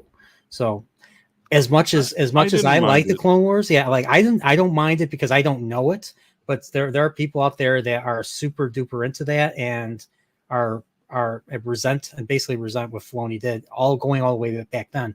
But one thing I noticed, and I mean, I'm someone that pretty much I liked Rebels. I liked the first season. I loved how they handled Vader in the second season. But I liked Rebels, but Rebels was a major step down because there was no George Lucas over him. It was pretty much just Dave Filoni by himself. But like you said, Price, and I totally agree with you, as he's moved up more and more in Lucasfilm, the Star Wars went from being, awesome projects to just crap content. I mean, like, Ahsoka is junk. That's all him. He's not a good enough visionary. I think that, somebody like Jon Favreau, who at least that first season of Mandalorian and maybe some of the second had some good intentions there and did at least try something. I'm not saying it was perfect, but I think he at least had some kind of ambition to do something there. And him taking kind of Dave Filoni and Filoni working sort of with him together, I think that was sort of okay. That early first season of Mandalorian, maybe in a capacity like that, Filoni could be helpful. But just telling him you're in charge now of all the creative stuff and you're the boss, he's not capable of it. He's not on that level apparently, based on the results, and he's not as much of a creative visionary. He can help creative visionaries execute their vision. Yeah, I'm totally on board with that. I really didn't hate Rebels. I honestly liked. I didn't hate it. Neither did I. I just think it's a step down, major step down. Well, I found it shocking when he went in there and he just flipped all of his characters on their heads in Ahsoka. It's like he just went undid everything he had ever done in Rebels. I couldn't believe it.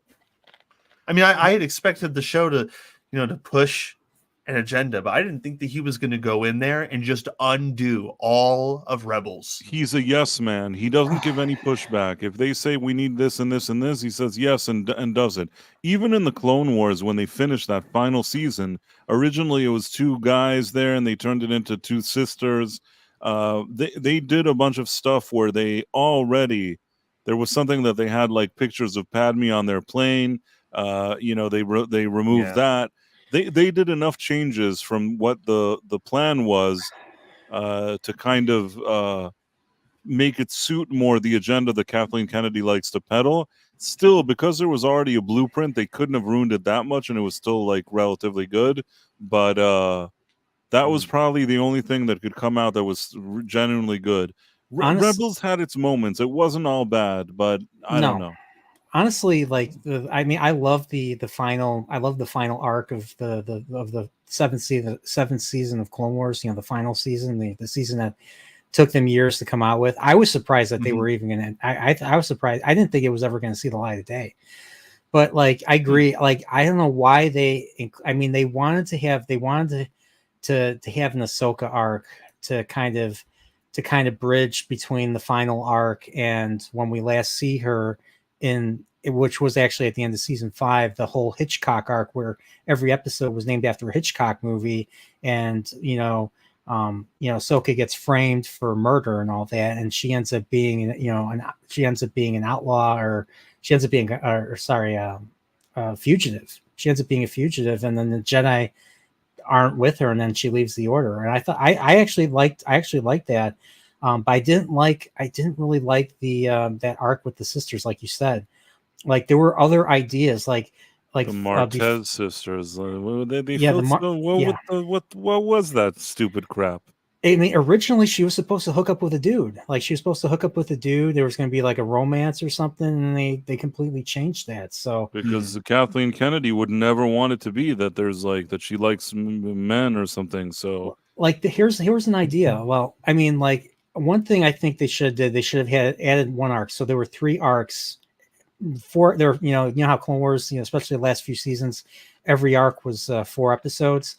I think they should have had an additional arc for one for Maul, because Maul's important to the finale, to kind of bridge what happens to him at the end of his little Mandalore gig that he did, and let's just say a certain emperor comes and kind of puts the kibosh on Maul's plans for dominating the galaxy through the use of the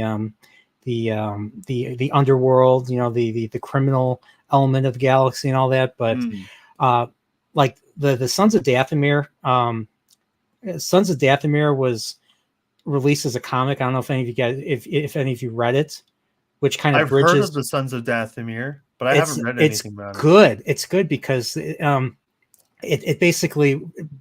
We find out what happens to Maul. So Maul gets captured by Palpatine. So Palpatine zaps him with lightning at the end of the Lawless episode, where he fights, where Palpatine comes in, lightsabers are clashing. Maul gets Savage gets killed, and Maul gets defeated basically, and subdued.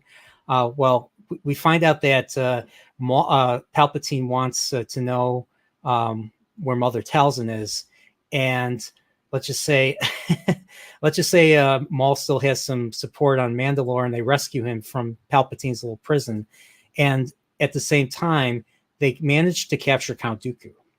So they have Count Dooku, and so they have Count Dooku in their custody, and then let's just say there's a final fight where General Grievous and Palpatine actually comes back out to fight Maul, and Mother Talzin possesses Count Dooku, and they try to fight them, and of course they fail, and ultimately General Grievous slays Mother Talzin.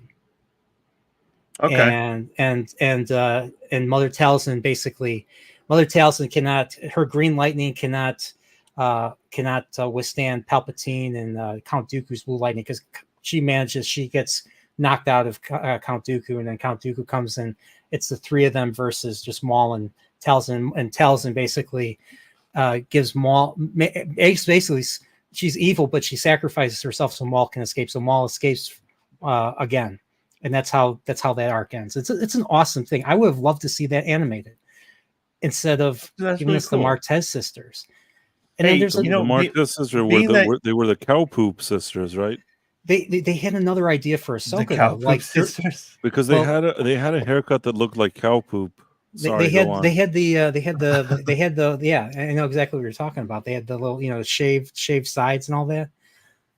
But there was another idea. There was another episode where Ahsoka stumbles on Coruscant on an ancient Sith temple that nobody knows about except for maybe Palpatine.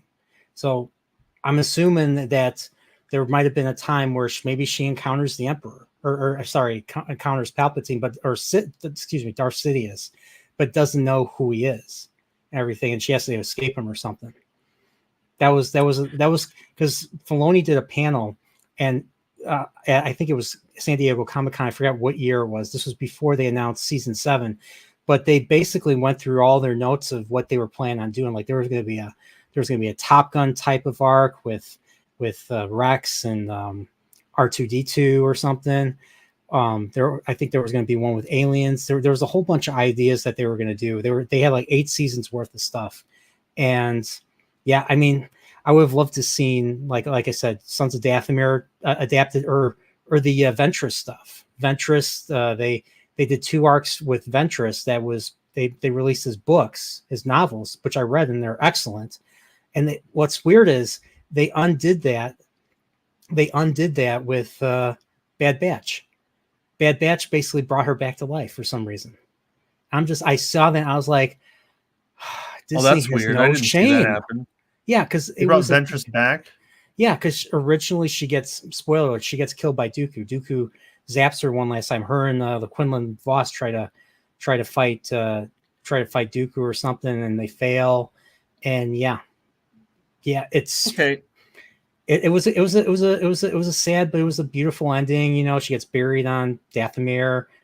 Obi-Wan is there with Quinlan Voss, and yeah, but then they undid it because it's Disney and they don't care. Well, let me ask you this: since you've actually seen a lot of Dooku in action as a character, and he's been fleshed out over the years, if you had to go back, would you have rather had a Darth Jar Jar storyline, or kept the Dooku change that they had replaced Jar Jar with? When I don't know anything about the Darth Jar Jar. Like, well, there was. I can't imagine it. Well, the theory is that Darth Jar Jar was the original idea that George had in mind. Is that like he was going to be an overly stupid character in the first movie and fool everybody, but that he was going to be the ultimate villain, and that was going to be the twist. Is that what George Lucas meant in that documentary when he said Jar Jar is the key to all this? Is that what this is? That is what I think. That's where the theory sprang from, and that's what Lego is trying to capitalize on now is with their new project. But that because fans they were way too upset about Jar Jar as a character that George ended up writing in Count Dooku later for episode 2, and so but yeah, there was some kind of crazy story where Jar Jar was going to move up the political chain, and that he was either he was like going to be another Sith, or that he was going to be Palpatine's master or something. But yeah, that was. I mean, he did move to have emergency powers granted to the Supreme Chancellor, so. I wouldn't be surprised. If that was. Do you think that would have worked? A Darth Jar Jar? Oh no. Well, I mean, if Jar Jar Binks was portrayed well, if people actually liked the character in the Phantom Menace, maybe. I think maybe I think that's maybe what they're trying to do in the Acolyte is do this whole like. Just this person that is just this suspicious person ends up being the villain all along. Like they're suspiciously kind and helpful. Yeah. What is this? But here's what I wanted to show you. Remember, I don't know if you paid attention, Nerdporio, the other day, but Forbes senior contributing entertainment journalist who used to do shilling for Disney, especially in the narratives that were against the fans. He, in recent times, and this has gradually been happening over the past year, has seen where the wind is blowing, and now he's positioning himself as Disney's harshest critic. And the thing is, I don't like this. I don't think he should be able to just switch hats now and pretend that he is like one of us. And when I confronted him the other day on Twitter, he blocked me. His narrative is, I've been criticizing Disney for years, and I showed you, Dread, that it wasn't the case. He wasn't criticizing them. He said that Rey was not a Mary Sue, and he also said how much he loved what they did with Luke Skywalker in The Last Jedi. Back in those days when it really mattered, he pushed the narrative he needed to, which was basically a narrative against customers and fans and men and whatever. And now when it's no longer trendy, this guy is pretending to be Disney's harshest critic, and he can block me as much as he wants. I think that this guy is a lying snake. That's what I think he is. I don't care what he wants. He's a rat. He's a rat leaving the sinking ship and right. And now this is the thing. He now released a video today, which he calls, he talks about imposters in Hollywood. And it's like, in this video, I don't want to get any strike because it's not my video, but like the way it starts, he's like, listen, I've come to these conclusions, as if he just invented it. What we've been saying for the past like 10 years, this guy is just, he reached these conclusions. And now, not only that, I just want to show you this part where he's talking about, like, he's quoting the drinker. You know what I mean? The guy from Forbes. Screw you, buddy. Don't you quote the drinker, you sniveling little shit. What are you quoting him? Did he say the message? Did he say that? Yes, listen to it. Yes, listen to it. Anything now. But I will start with definitions. What I see as, what the drinker would call like the message, or what people used to call social justice warriors, is this rise in identity politics that it's relatively new. And it's not relatively new. Bro, we've been dealing with this for a decade now. You jerk. You slippery snake of a jerk. It's not new. You didn't come up with anything. You're watching The Drinker and you're Forbes Senior Entertainment thing and you blocked me. You are such a little jerk off. Sorry, guys. Sorry, Dread. I know you don't like bad words. Right? So I've seen this guy has kind of dominated both the left, pushing out people like me, now the left is pushing him out. Poor baby. He was the left, and the poor left are pushing him out now. I've never seen somebody try to jump off the Titanic more than Forbes, Mr. Forbes here, Entertainment, trying to jump off of this ship. And I don't know why this bothers me so much. Maybe some people would embrace him. Like probably 5 minutes from now, people even from the people we know will like embrace him and say how great it is. But I don't embrace him. He is a lying snake. I don't believe him. This is just coming now because he's trying to stay relevant. He's sitting around watching The Critical Drinker, and now he's sort of quoting, and he makes it seem like me, the drinker. It's not you, the drinker. The drinker is the drinker. You work for Forbes, and you've been working for them for years, peddling their stupid narratives. Don't try to pretend that you're now reaching conclusions. So, not that I've been pushed to the right. I'm not a right winger. I am a jerk off. I'm a centrist. An alt left.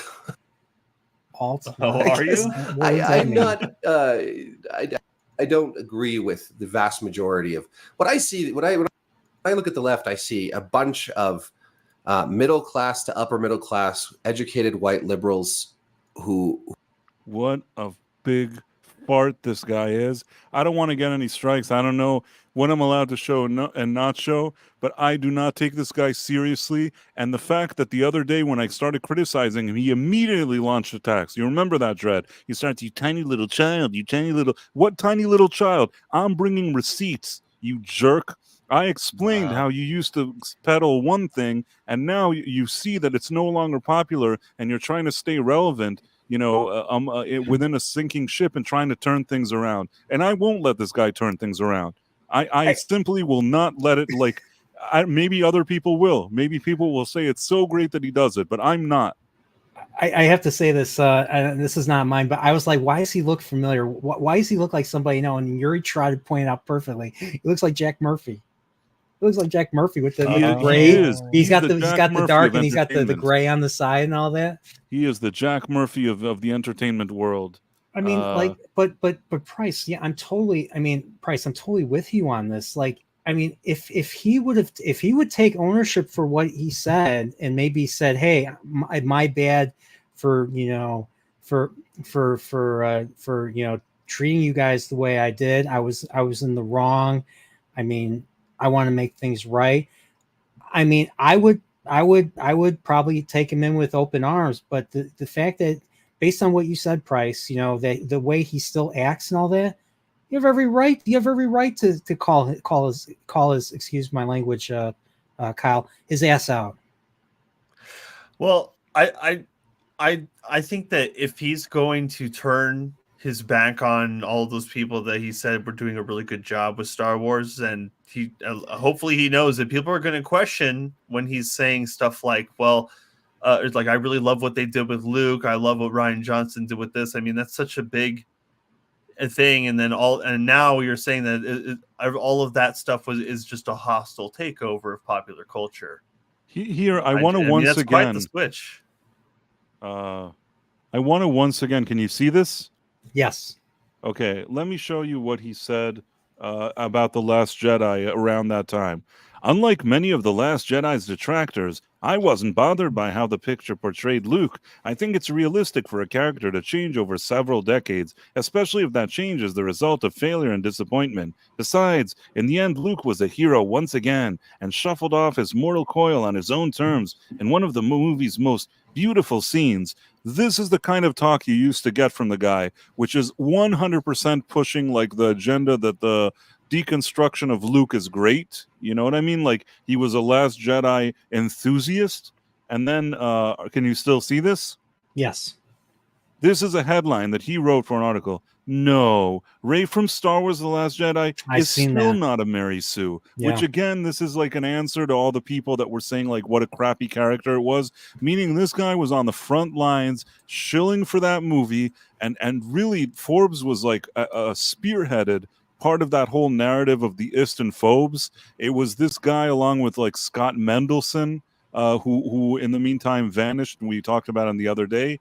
He used to be like the big dog at Forbes and entertainment, and this guy was also maybe as like, you know, another important guy there. And whatever happened to Scotty Mendelson? Yeah, whatever happened to him? Scotty Mendelson, what happened was Scotty Boy. One day he woke up and he wrote a tweet that he is just out of the blue leaving Forbes. He's like, this is very, very amicable. And I don't know, like, you've worked there for years. You just got up one morning and you're leaving. Doesn't seem as amicable as he described. And he said he's going to work for the Rap. And he's like, yes, it's all amicable. But then in another tweet, he said it was kind of sudden. So how it's sudden and amicable? You just got up one day and suddenly quit Forbes and went to work for the Rap, which is like, you know, also known as the Crap. In any case, he worked for that, and then he worked for the Rap for like, you know, maybe 6 months or something, and suddenly one day, like, all of a sudden, he quote unquote amicably left, and then he was picked up by Matthew Bologna from Puck, who I was telling Dredd that I lost all respect for Matthew Bologna, that he scooped up, like, you know. Is that his real name? Yeah, his name is Matthew Bologna. He just spells it in a way that doesn't look like that, but if you read his last name, it is Matthew Bologna. That's his name. Is he full of baloney? He is full of baloney, at least in my opinion.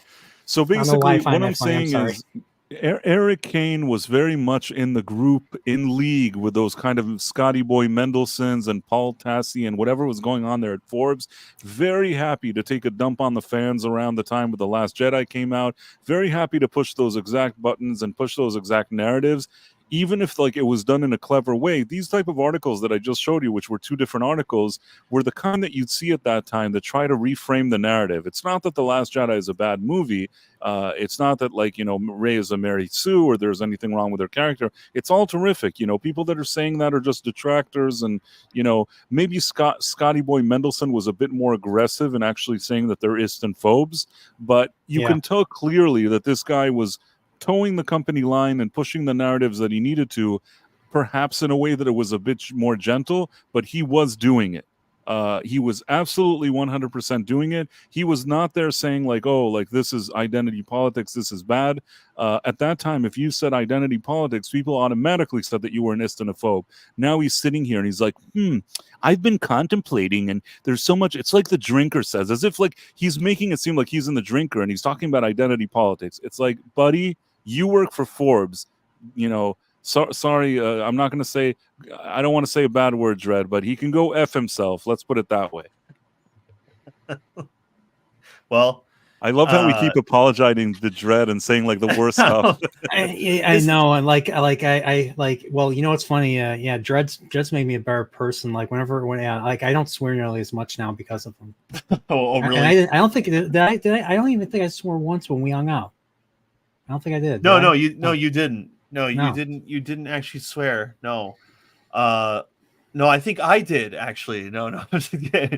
No, it was a pretty swear-free trip. Yeah. It was pretty awesome. No, I hung out with Nerdporial and we looked at a bunch of tanks. Yes. It was fun.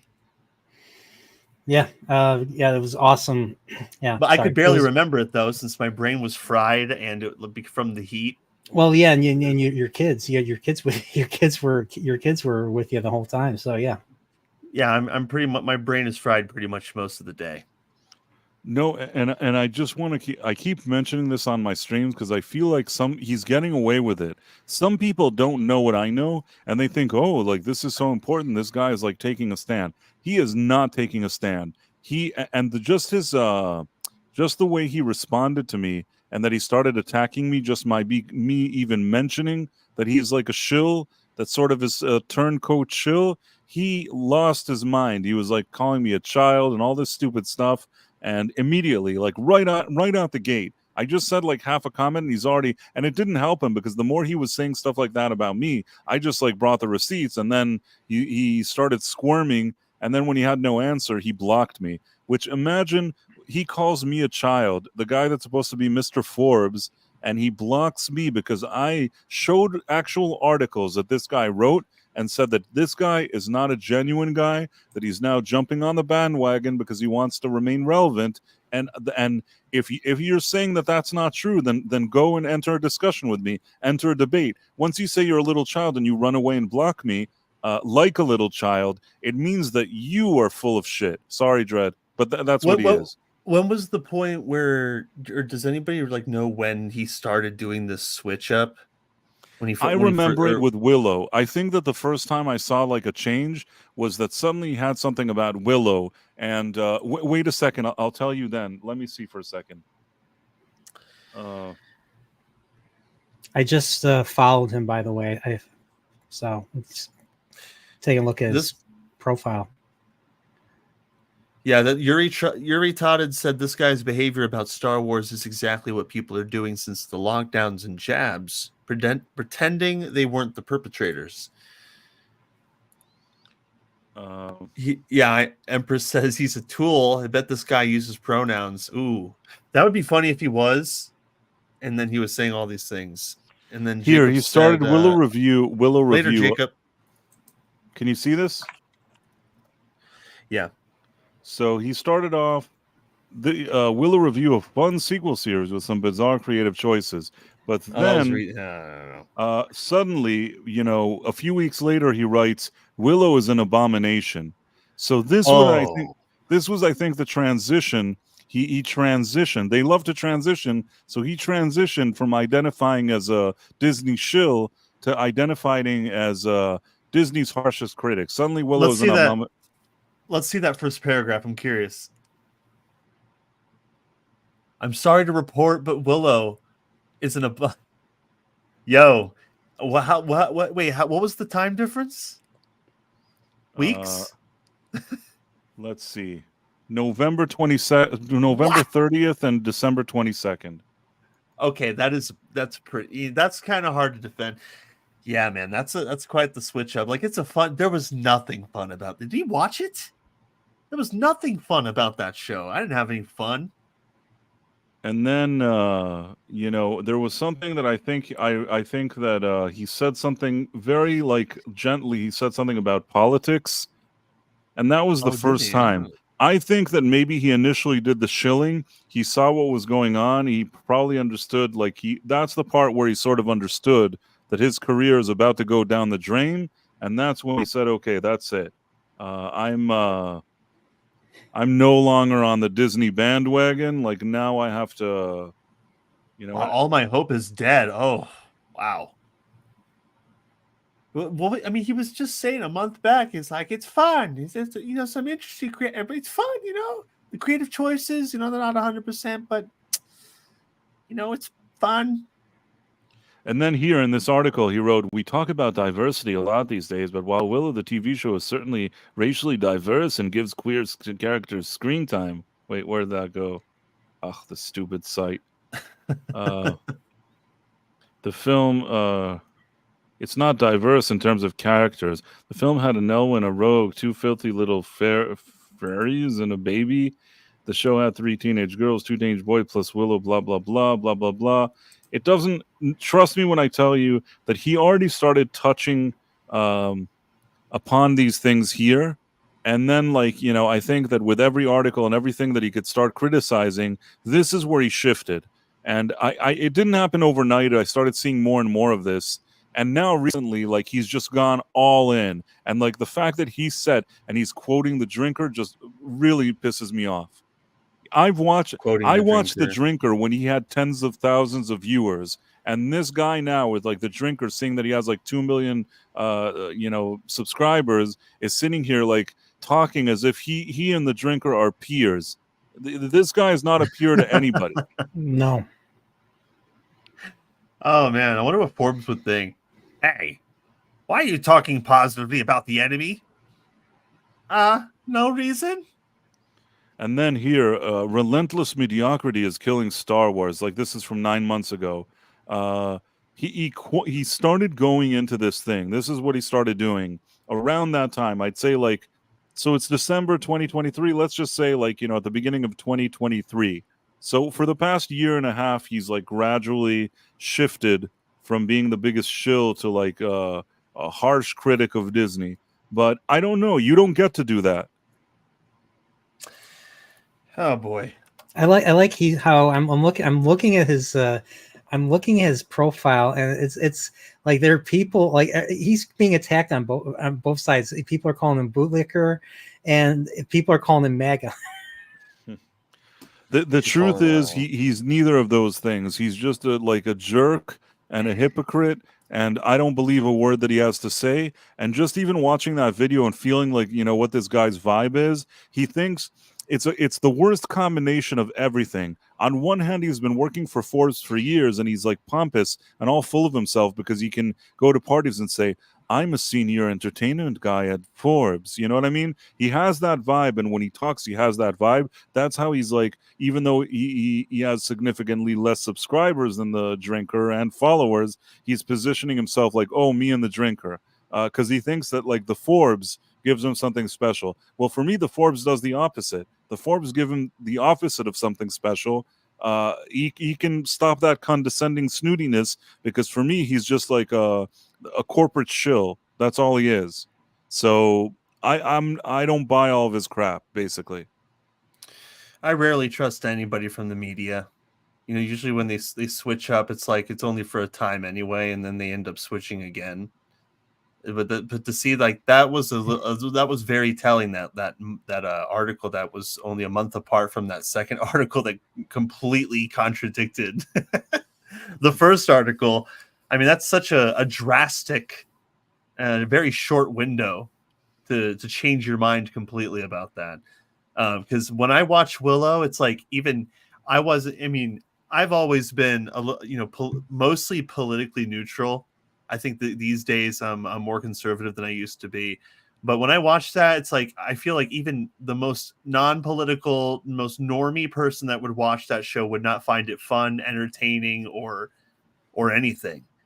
I think anybody that said anything positive about that show was lying. That's my opinion, because it's just you can't, unless you're somebody who never watches TV and that was your first experience for all of those themes in that show, and it was just mind-blowing to you. I cannot in good conscience believe that these people really enjoyed Willow or found it so fun that they actually point out that it's fun. So, and the fact, I think that, we've been talking about these kind of imposters and things that of people that are just taking franchises and hijacking them. And this Forbes guy is sitting here as if he just thought of all of this. I can't stand it. I don't know why. There's very rarely something that rubs me the wrong way like this guy. It just, It can't be. It can't be that we would let this slide. Well, I hope he's ready to consistently be this way forever now, because if he flips again and like that, oh man.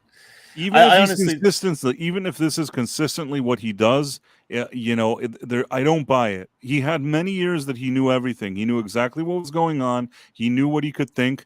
The fact that he participated in people that said the things that he's saying now were outcasts, were considered the terrible, terrible people, and he participated in that narrative against them, and that he would pretend to be one of us now.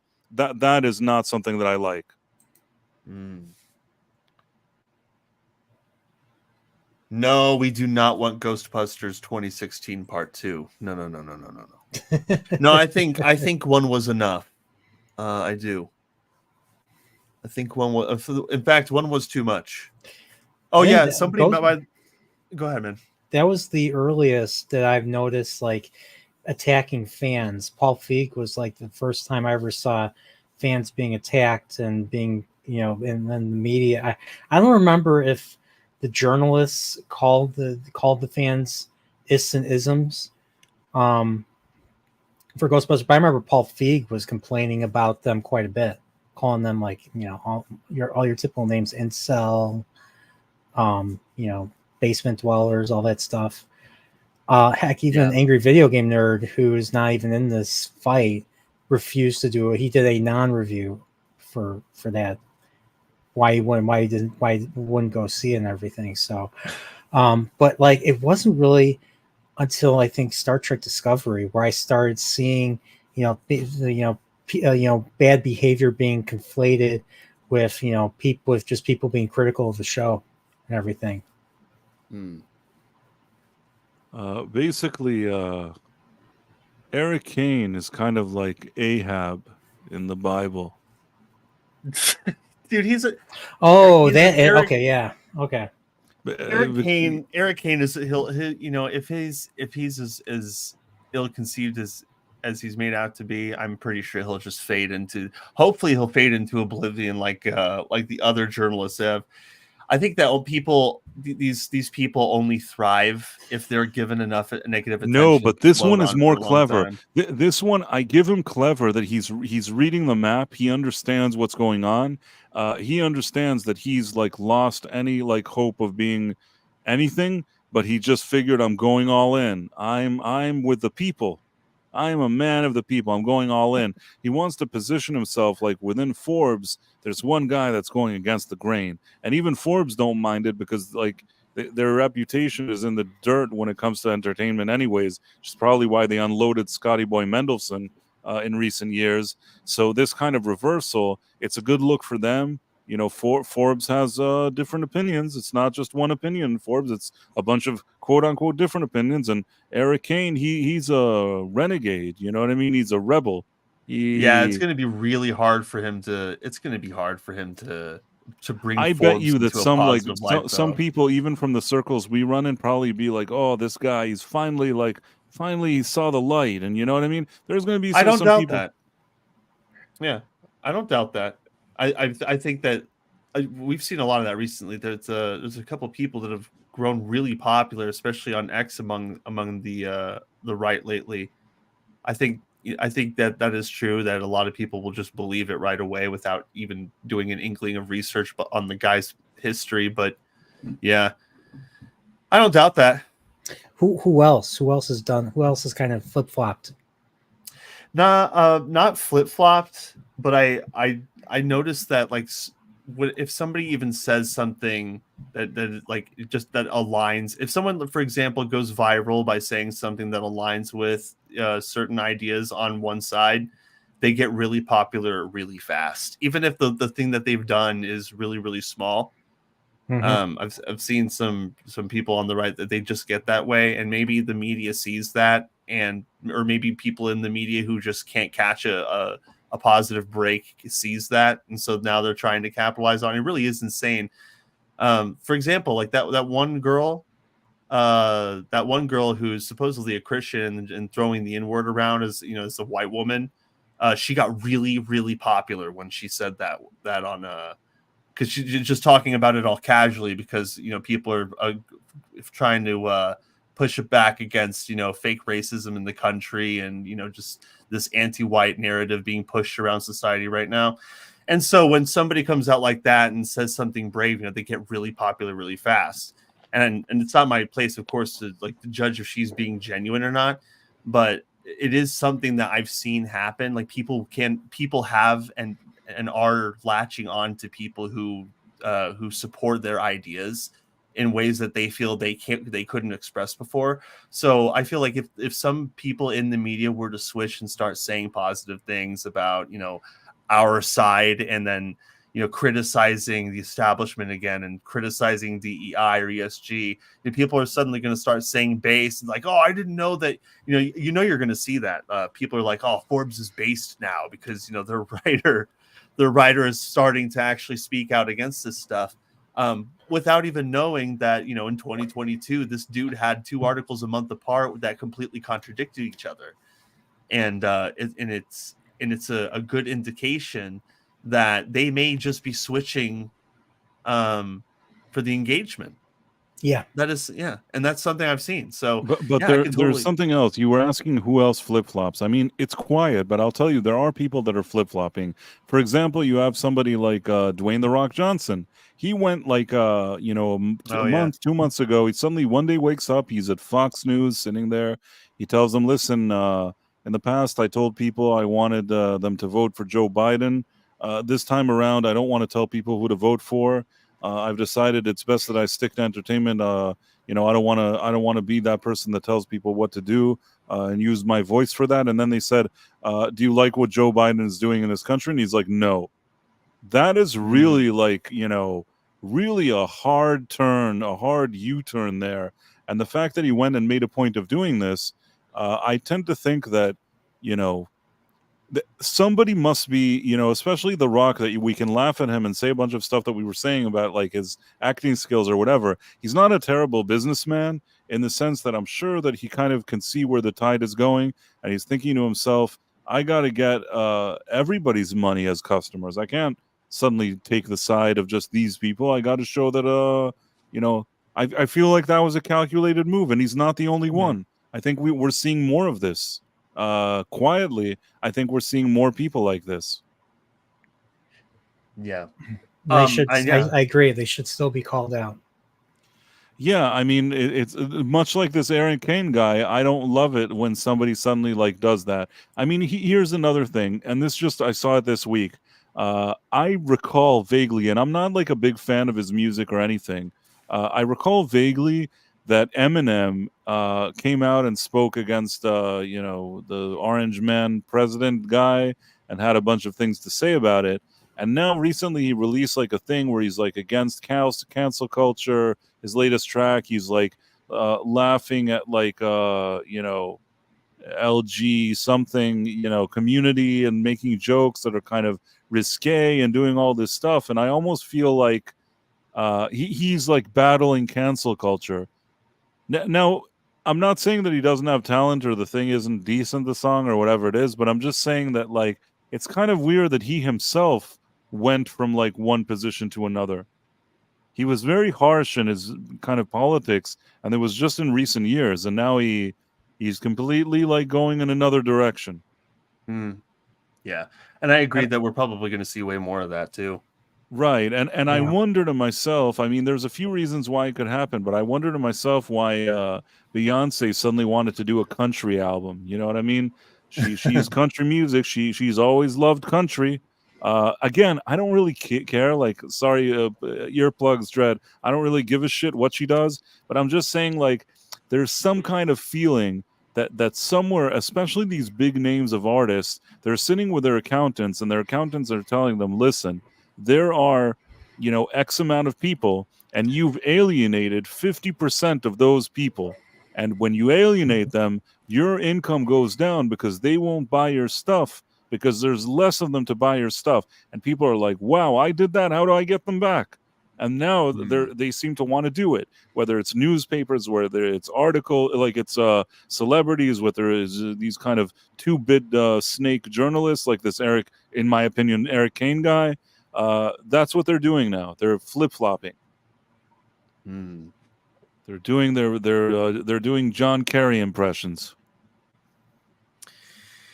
I remember it took me like 7 or 8 months to realize that what was it called?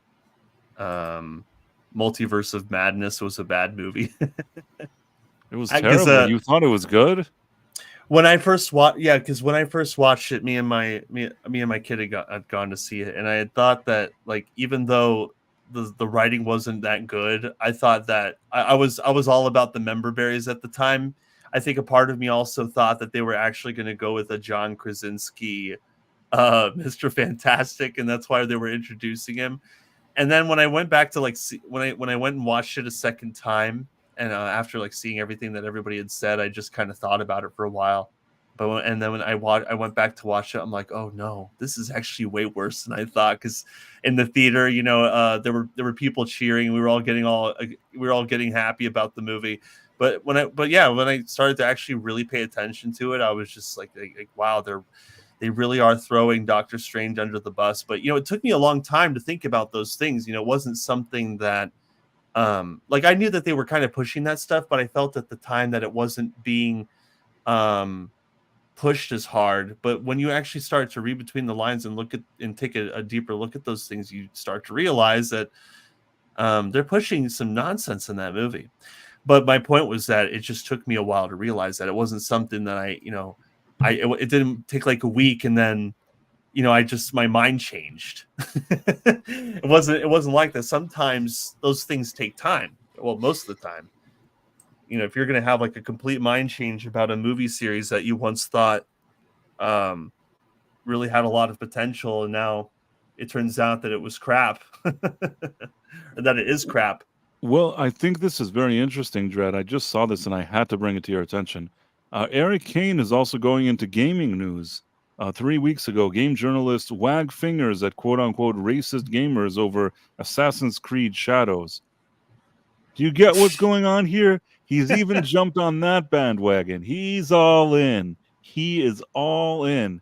Anything he's going to be, he's trying to like shadow like the Critical Drinker, Grums, and your channel, Dread. You know what I'm saying? You know what? Yeah, there are gonna be people like that. That is what we expected, though.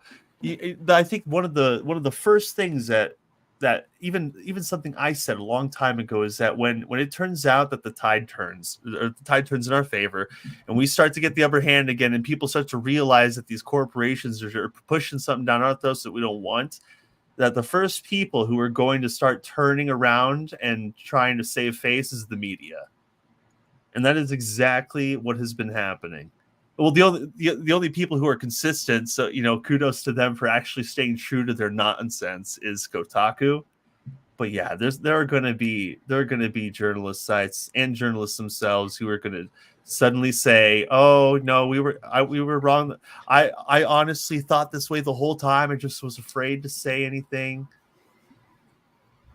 And then they're going to make content about it. That's just going to happen.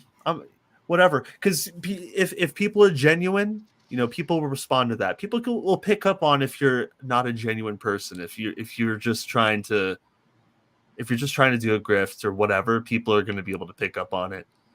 And so, one thing that I've seen really smart content creators say is do not disrespect your audience if you gain one. If you get an audience, don't disrespect them, because they'll know when they are.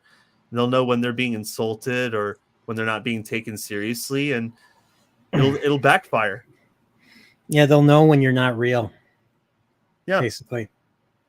Yeah, they'll know when you're not real. Like, and of course, so go ahead, man. Yeah, man.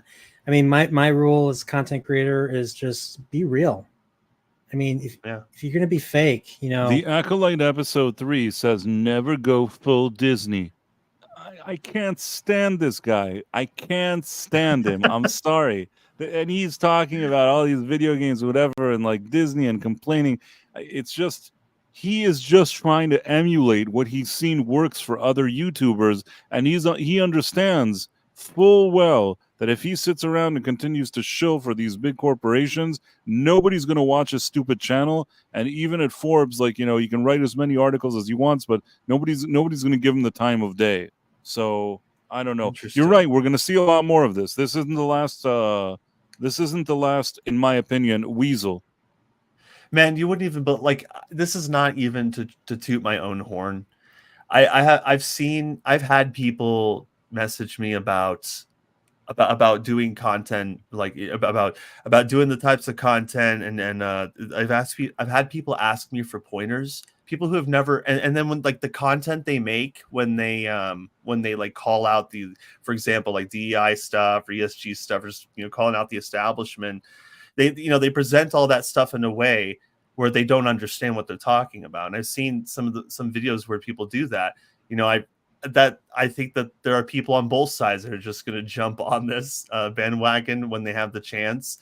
But I think that the real ones will be pointed out by those who really care about this stuff. And, Well, now Clay Thomason is saying Price are really hung up on this guy. LOL. It's not. It's not only just the guy. He's a symptom, and that's what Dread was saying, that this guy is not going to be the last guy that we see like this. It's just one that's very blunt, because Forbes has a certain position, their writers had a certain position, and this guy has done a U-turn over the past year and a half, and the U-turn just keeps getting bigger and bigger and bigger, and he is just trying, to stay relevant by sort of rewriting his own past and trying to fool people, and I do think it's working. I have Nodick said, "You're so right, Price. This guy shows up on my YouTube feed every day." Of course, he shows up on mine too. What, Kane? Yeah, he's showed up on my timeline a couple times. Shit. Yeah. So and at the end, they even promote him. I don't know, how these things work. If there's a reason why the site likes him and promotes him, but man, does that annoy me. Yeah. How many subscribers has he got? He's got like 16,000 subscribers. Yeah. But but again, like, the genuine ones, and like, you can totally make mistakes. People make mistakes. Like, I think even making mistakes when you're reporting on news and on whatever subject, you're bound to make mistakes. Like, even me, who tries to be like super accurate, I get things wrong more often than I would like. And so, but then again, you can also correct your mistakes and be forthright with people about it. But eventually, if your heart is not in it, and you really don't believe the things you say, eventually those things you're gonna slip up, and the mask will come off. I've seen that happen. I've seen content creators that would like push for a certain thing, and then eventually they let up, or the mask comes off, and then people see those people for who they really are. I think that's happened a lot recently, actually. I think that's something that we will see a lot of. I know it does suck too, but man, those people will fade. They really will. I think they will fool people, and that's going to happen a lot. But I think that as this stuff continues, and the more we see of it, and like the more muscle memory we gain from seeing, who genuine people are and who's not really in this fight to push back against this stuff, I think people are just way more receptive than they used to be, and because of that, I think it'll be easy for people to weed these guys out, the ones who are not real. Because I know it sucks too, because I can see it. It's like, especially if you're on this side, you should definitely be willing to have a conversation. If someone is critical of you, and that being, for example, let's say that guy, Price is critical of this guy, right? But for some reason, he just blocks him, and instead of just like trying to mediate and be like, no, man, I promise you've got it all wrong. I've seen who knows if you'd seen Price's content, but like, I totally get where you're coming from. I had a change of heart over time. And, it's something that can be easily explained, but when you just immediately go on the attack and you're just blocking them, isn't that something that this side fights Right, for right. often When I as a approached him dialogue? when I approached him and told him what my issue was on Twitter, if he was like, let's say, at least a smart guy, which I don't believe. I mean, maybe he's smart enough to pull off this heist on some people, but if he had any kind of integrity, what he would do is, which he doesn't, he would say like, you know what? Yeah, in the past I may have written some stuff that was, could have been too favorable. Over time, I myself have seen the light, and I see things differently now. I really think that entertainment industry is in trouble, and perhaps like I myself should have seen this earlier and sounded the alarm, and maybe I'm late to the party, but I'm doing it now. At least at that point, I would just say, you know what? I don't have anything to say to this guy. He's a jerk off, but I mean, I don't have much to say to him. Sorry, Dread. And then, so we keep apologizing. It's just, It's hard. So basically, you know what I'm saying? So Yeah. I mean, if he would have, like I said earlier, if he took ownership and tried to have like with what he said, tried to, have some sort of understanding, like you said, Price, and tried to have a conversation with you, that would have been, I think I would have respected it. I think all of us here would have respected it, and maybe, maybe extend an olive branch, maybe not fully trust him, but at least, I mean, like seriously, like the guy called another dude who disagreed, who posted something similar to what you just showed, or maybe it is what you showed earlier. The receipts and all that. Called him. Close your ears, Kyle. Dipshit. I love it. You guys give me like 0.08 seconds to respond to a cover here. It's like it's like he's Okay. Can you see this? I showed it to Dread. I'm sorry you're looking at it again. But so here we go. Eric Dybokane said, "You are acting like a tiny child." That's when I kind of called him out. So he goes, "You're acting like a tiny child." Forbes published many different viewpoints. No, it didn't. It didn't publish many different viewpoints. It was all the same crappy viewpoint, and you were a part of the problem. And then you were, I've been writing there for nearly 15 years. You don't know what you're talking about. And until you do, maybe stop saying things online. That's your response. That is your response to me telling you that you've changed your position and you're a hypocrite. That's your response. That's the response of some stuck-up, snooty, and I'm sorry, Dread, piece of shit that I have no respect for. And then I wrote to him, "You mean articles like this, you little booger? I know 100 times more than you about entertainment journalism, and the industry. You're a miserable shill working for a shill rag that's now trying to be trendy, and I ain't buying what you're selling." And then I pasted his stupid "Ray is not a Mary Sue" article. So was that comment below a response to you? Like, was hypocritical about let me it? See.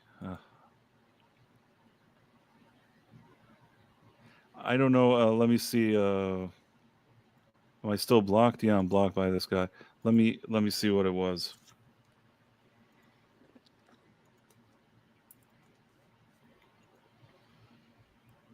What is hypocritical about anything? Do you think every writer and every publication has the exact same opinion? What a desperately silly thing to think. I initially thought that before I noticed that he was actually the guy that used to work with Scott Mendelson, I foolishly thought that they just hired him in the past year and a half to try to change their whole thing. But as I was arguing with him, I actually noticed that it's not that the paper has changed their policy, it's that he himself was there for all those years and he changed his policy along with them, which was even worse. Basically, initially I was just trying to say that the paper is a hypocrite, but the more I got to talking to him and the more he was attacking me, it turned out that he was the hypocrite. Well, his opinion certainly changed over the years from praising The Last Jedi to crucifying it. And I wrote here, "You work for the people who published this narrative on behalf of Disney for years, and bringing you into the fold and try to change narratives now is bullshit. Forbes attacked fans, and now you do their bidding. Maybe if you were in my shoes all those years, it wouldn't seem so childish." So he put this kind of meme of like the eye rolling. I mean, what's the meme of eye rolling? I'm only saying the truth. You know who eye rolls? Kids. Yeah, I mean, like and I totally get it, but man, it is so hard to it's hard from seeing those things to tell if that guy is genuine or not. I think that's something that's that's gonna suck in the long term. Like I think it's telling that those articles and the time difference between them, but man, it's hard to tell like if the guy's telling the truth or not. I think he's going to be attacked from both sides. That's just me though, because he's Well, already being attacked he's already being called MAGA. Somebody's asking, why are we salty about Twitter posts? Twitter is helmet on her head, retarded. Here's the thing. It's not a matter of Twitter or not Twitter. It's a matter of this guy on all platforms. He used to be one thing, and now he's trying to present himself as something else. And again, he could have come out here in a situation where I would have had minimum respect for him. Not a lot, but at least the minimum. If he would have said, you know what, dude, I'm sorry. I was part of the problem in the past. You know, we used to write things. Over time, I've seen it a different way. I feel like I've seen the light, and maybe I'm late, but better late than never. At least I would have said that the guy manned up. But he's like, you're a tiny child. Yeah, he's a jerk. He's a jerk. I think he's a narcissist, and it's like a tremendous mind frame says right here. They always gaslight and they always project. These are not people you want to associate with, and these are not people you want to follow. So, yeah, definitely call them out, call their asses out. Sorry, Kyle, all the time. I do think that we should call those people. Do think that those people should be called out when they act that way. I think so too, and he even went into your territory, Dread, with the gaming. You know what I'm saying? He's all over the place. He's a culture warrior now. Yeah, man. I've seen so much of that. Like these dudes, you know, they can try, but they're going against. Like, if you want to get into the gaming world, cool, man. But I hope you've got some gaming behind you, dude. I mean, these people who are reporting on this stuff, they've put in thousands of hours. I'm one of those people that have put in thousands of hours into video games that I hate as well. It's true. Brian has seen my collection in the hours I've put into my stuff. He's got like 2,000 games on Steam alone. So these people really know what they're talking about. So if you're going to get on the gaming and grift and start preaching back against the DEI stuff, okay, that's cool and all. But again, like, you know, it's funny in the Bible. It says you'll know the real, you'll know real ones by their fruits. You know, I'm paraphrasing, but you'll know them by their fruits, right? And that really applies as well to just society, especially when it comes to entertainment. You know, you'll know if someone's real or not by the things that they say, and if you don't know what you're talking about, people will pick up on it. Yeah. Empress NM says his lashing out is telling away since he chooses to not appeal to his potential audience / distractors. The mask slips to show what he's all really about. I agree. That's how I felt. But since we're kind of getting deep into this this whole stream, you know, I wanted to ask you, Dread. I saw some posts today that apparently SBI is calling people at work. Did you hear about that? Yeah, you know, you will find that my perspective on this actually kind of plays into what we're talking about with Eric, what's his face, Kane. So yes, SBI, Sweet Baby Inc. It's the same guy. It's the guy who started the whole thing with Cabrutus Rambo. Chris Kindred. You know, I honestly thought he got fired from Sweet Baby Inc., but I guess he's still an employee. I guess they promoted him. Yeah, I guess they promote him. So. He's a stalker. He's calling people at their jobs, trying to get them fired. He's calling Smash JT. Smash JT has like been in a headlock with Alyssa Mercanti, who's the Kotaku journalist that's been going after gamers in the same way Frost went after them a decade earlier. But they've kind of made her into a Frost, I think. The people that keep talking about her. But yeah, she and Chris Kindred and other people who are Sweet Baby Inc. defenders, the people who've been doing this from the beginning, they're just doing the same thing they've done before. They're like calling these YouTubers jobs and trying to get them fired because these YouTubers keep making content about Sweet Baby Inc. You know, they're going after a bunch of creators. They go after Smash JT because Alyssa Mercanti every time she says something or does something, like Smash JT will make a video about it, and she's been going after him, contacting his family in private, and it's like that's what these people do. But Smash JT, he'll make like a video about it every single time she does or says something, and so Alyssa and Chris Kindred, Ash Parrish, who is the Verge writer, I've seen all of these people hang out. They all hang out in a circle. That's why you've got. I'm pretty sure that Chris Kindred is just reacting probably to all the vitriol that Alyssa gets because of Smash JT.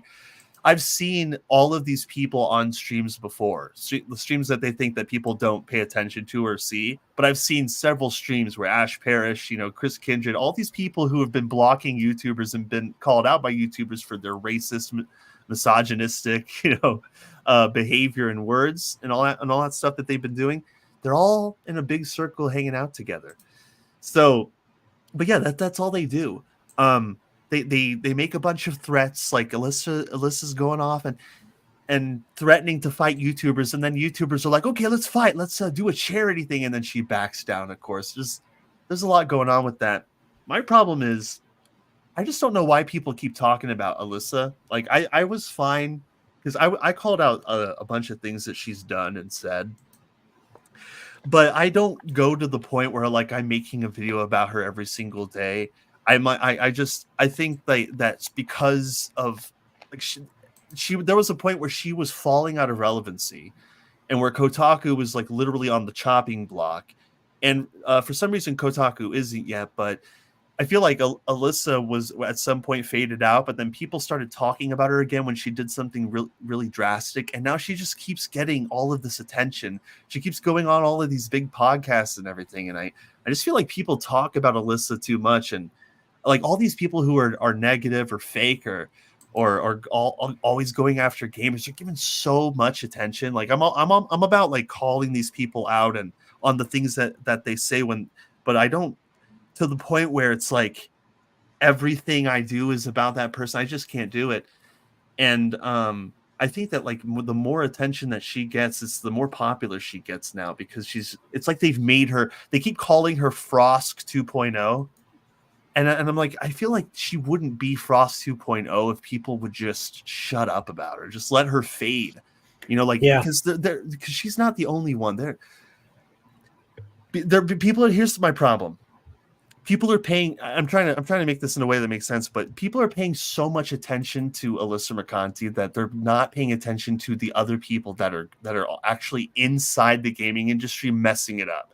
Like there are so many community managers, executives, and game developers and PR managers, you name it, in the gaming industry. People in positions of prominence, people where they're in charge. Like these people who push agendas, push trans ideology, and all of the LGBTQIA plus nonsense. And I'm talking like just the rainbow flag agenda pushing garbage that we have been suffering through for years. Like all those people, there are so many of them in the gaming industry right now that are saying and doing terrible things, and they're being completely ignored because this one journalist who probably, if nobody talked about her, she would just fade away. But she's like getting all this attention now, and like it's a Kotaku journalist. Like Kotaku has like, from what I've seen, like one room with like a couple of folding tables and folding chairs and like a handful of people in there. But they're being put on such huge pedestal that I feel like people are starting to miss out on what's really happening. And what's really happening is two things. Like one, Assassin's Creed, one of the Assassin's Creed Shadows, one of the worst looking Assassin's Creed games I've seen. And by the way, one of the most historically inaccurate pieces of trash. Oh my goodness. They can't even get their collector's editions right. They're sending people, I don't even know if it's whatever it's called. It's like it's not a daimyo box, some kind of box. It's like supposed to be some historically accurate box. They don't even write the Japanese language on the box correctly. So it ends up being mistranslated into something else and upsetting people. Like, by the way, Backyard TARDIS said that Dread was talking about Titus 1:16. Thanks, Backyard TARDIS. Man, thank you. God bless Backyard TARDIS. give me. I sometimes I need help remembering And he those. said, though Psalm 106:39 would be a better example. LOL. Probably. I have to read those. He's a minister, by the way.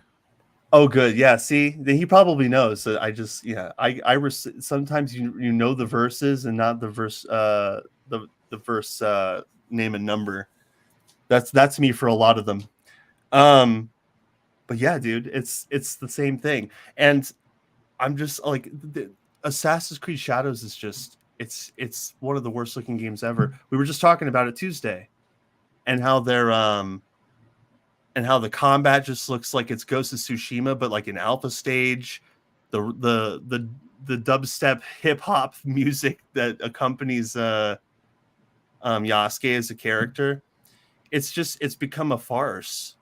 And there's also the Activision stuff, which I just learned about probably like maybe an hour before the stream of what they're doing at Activision. I'm trying to pull it up, but they have this like new 10-year plan they're going with.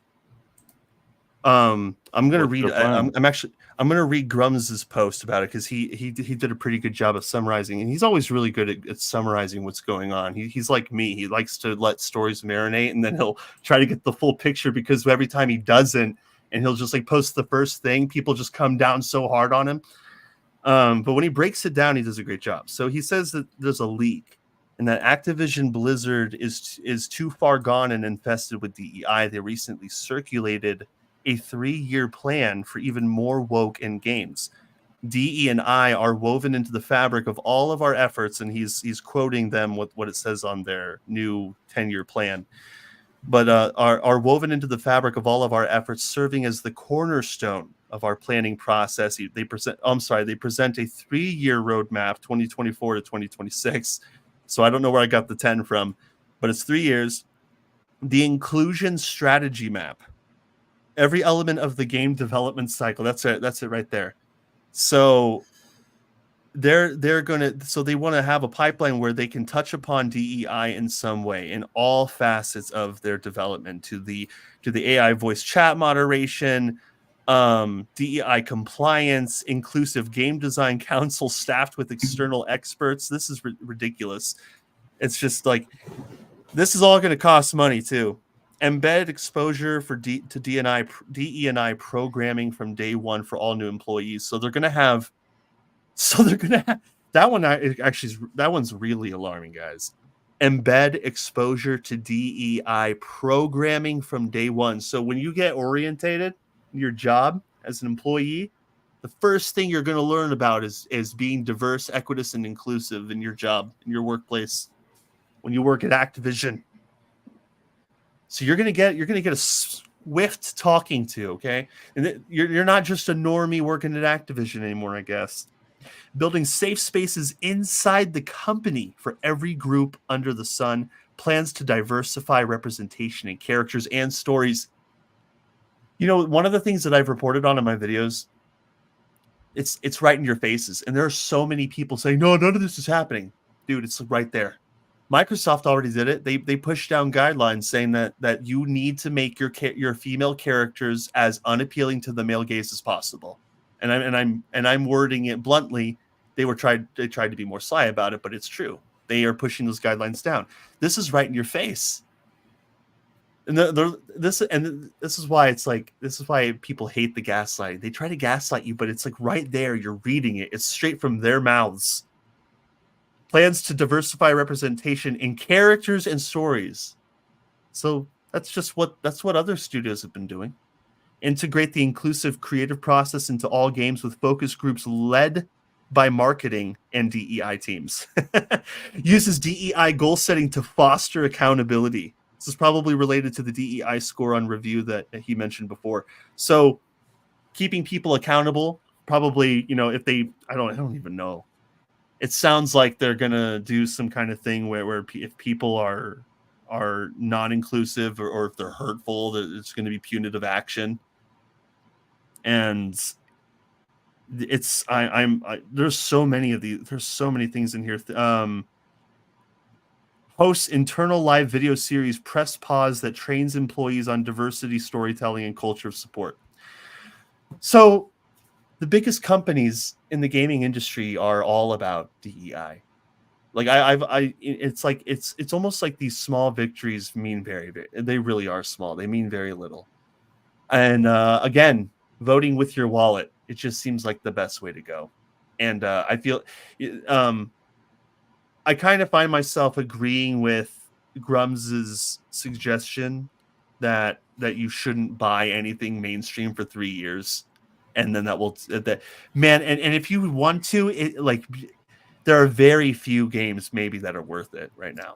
But if they stop buying products, if all gamers just stop buying mainstream, it's a hard sell, because what are the chances that you can get the majority of gamers to stop buying mainstream?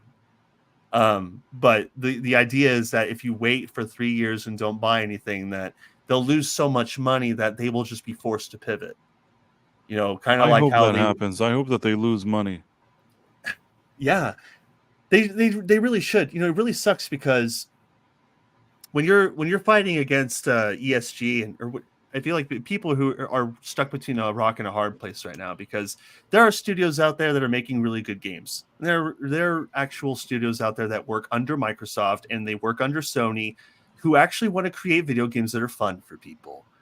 But because they're associated with Microsoft, or because Microsoft has successfully pushed either woke employees, SBI, ESG, whatever employees, they're pushing all those ideas in there successfully, and these games are being affected by that and poisoned by whatever thing they're pushing into it. It really sucks, because some person made a post the other day, and it really resonated with me at the time, that some of these people really do work their butts off when they're making these video games, and some of them really are passionate about it.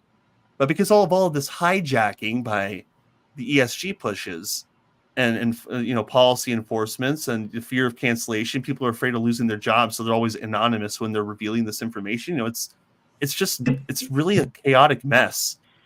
And it's like, do you swear off all of these games because of the fact that they're associated with Microsoft? It's something that I've struggled with, because I've been one of those people that has Game Pass, and I've been really strongly considering recently letting Game Pass go, because of the fact that it's like, well, the more I use Game Pass, the more I'm giving money to Microsoft. So should I just stop doing Game Pass?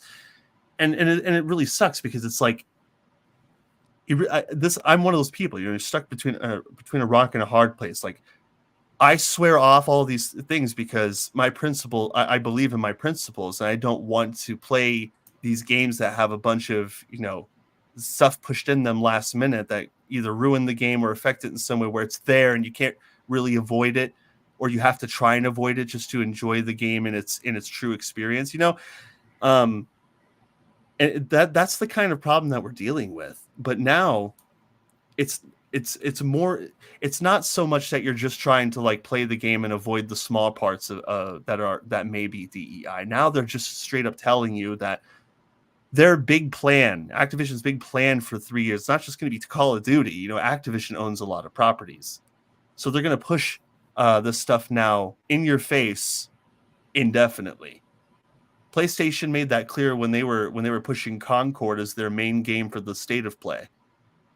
With all the characters with pronouns, the super multicolored or Overwatch ripoff game with the robot with pronouns, and that's their main game.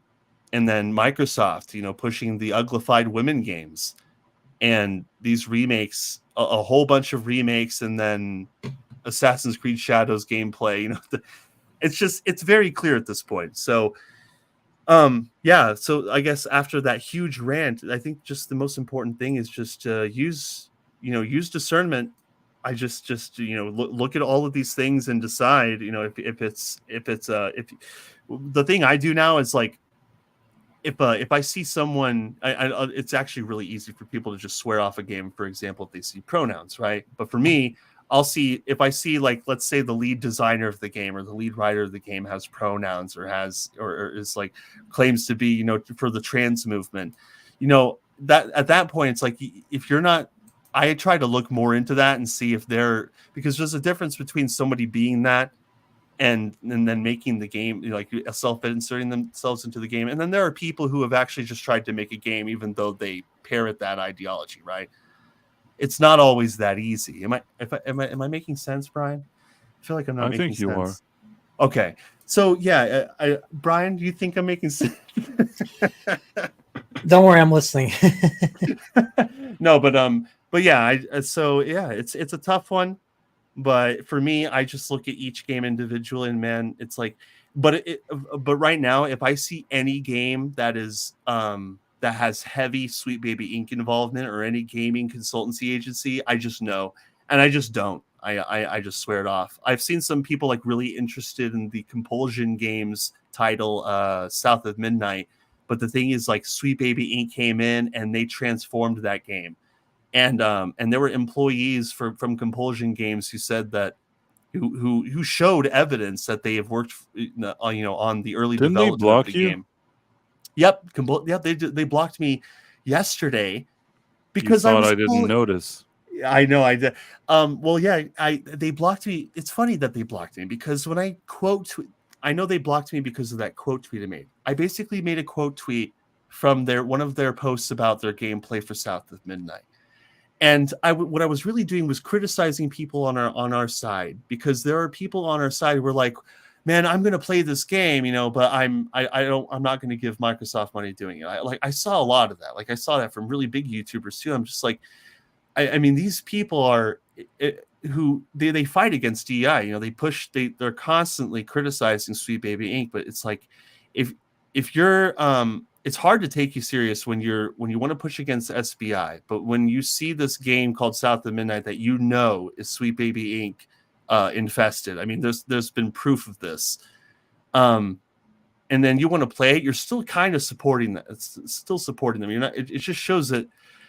I mean, you really got to be on this stuff, because if you say that you're against Sweet Baby Inc., but then you're like, well, I'm still going to try and play this game and give it a shot without paying for it, they're just going to make it again. They're going to do it again. These people are looking for any excuse to keep going. And, anything Sweet Baby Inc., I'm not for. But anyway, so long story short, because I know you have a post there. But I was just saying, like, hey, it's just really interesting. Everybody's lowering their standards now. And what I was talking to people on our side mostly. But anyway, Compulsion Games, maybe like 15-20 minutes after I posted that, they blocked me. And it just showed. Now, here's the thing. That might have been Compulsion Games' community manager that has been attacking white people for years now on her Twitter posts, especially white males. I've reported on her. So a lot of people were sure that she was running the Twitter account because it was going on a blocking spree and she went all protected. But yeah, it's the same as before. It's just because their gameplay looks mildly entertaining and just above the line of generic. I don't think that people should just bend the knee and on all of a sudden it's like, well, I'm going to play this game, while also hating the Sweet Baby Inc. that's involved in it. It's like, dude, the Compulsion Games doesn't care about us. They block anybody who even indirectly questions them. It's like, I wasn't even questioning them. I wasn't even talking to them, and I got blocked. These people, they have no interest in having a pleasant dialogue with us. And I'm so glad they did it, because now that you see that, why would anybody else give them the time of day? Right. I agree. It's just, they're not the same Compulsion Games that we knew. The employees that came out anonymously even said that it's not the same people. The moment that Sweet Baby Inc. joined their company, they started changing things from the inside out, not just in the development process, but in the HR process as well. Compulsion Games is basically a different company. It's very interesting. But anyway, that's basically what's going on. I kind of hope that everybody gets on track eventually and lets Alyssa and people like her fade into the background and just let them fall into irrelevancy, because there are so many. I hope it could happen tomorrow that these people fade. Yeah, me too, because there's so much more at play right now.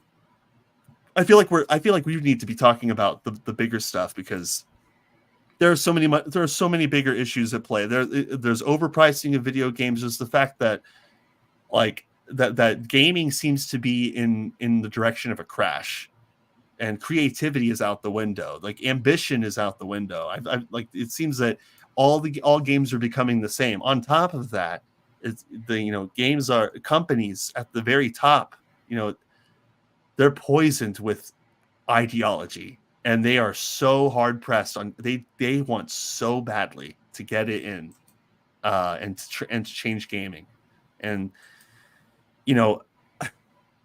I don't know what else needs to be said, but I feel like if we're going to be doing this, we got to take this stuff seriously. They're not going to stop, and they have no interest in giving us leeway. And they're not just a small gaming consultancy agency anymore. These guys are on the front page for a lot of projects, and a lot of these projects are pushing trans ideology to teenagers. Concord is one of those games. It's a T for teen game. Okay, it's a T for teen game.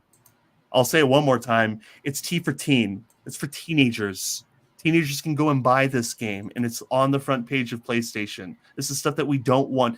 Like, it's not. It's different from censorship. Like this stuff has been visibly poisoning society, and it's been poisoning our mediums. So like movies, entertainment, to the very laws that we have inside of the United States. Not to get political, but I mean this really is. It's a big political push. But we need to focus on the big issues, dude. Alyssa Mercanti's a nobody, and she's a nobody trying to be a somebody. She gets a lot of attention that she doesn't deserve. That's for sure. That's absolutely for sure. Like her biggest claim to fame is saying that white people, you can't be racist to them. That's her claim to fame. That's what got her noticed. Maybe that's why she has movies about white people being slaves and stuff. I don't know what. Well, to be honest, I think that she says that because she truly. Here's what people aren't noticing. She's the one who's calling white people superior, not white people. She is, as a white person, calling the white race superior. She's saying that white people have the institutional power in this country, which is not true. She's saying that we're in power and that you can't be racist to us. When we're all saying, well, you can't. That stuff's so crazy, dude. But yeah, it's like, but she says it like every day, and people report on it every time she says it. Like she said it like a broken record. And so, yeah, just let those people fade. Pay attention to what's going on in gaming, dude, because they're coming for our favorite franchises. You know how big of a fan I am of Gears of War? They're coming after Gears of War now. I was just the other day, I was like, dude, Brian, you saw it too. I was like, man, I'm so thrilled about Gears of War E-Day. It's like the only game I'm interested in.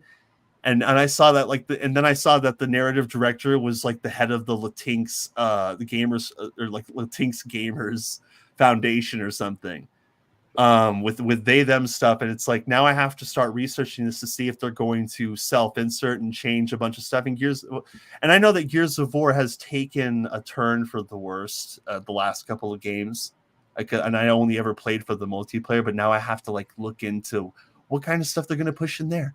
Seems it seems like these people are in charge all over the place. I see a bunch of like hashtag Black Lives Matter, hashtag Trans Lives Matter, and trans freedom or whatever, dude. I'm so sick of it. I see it everywhere now. And so, yeah.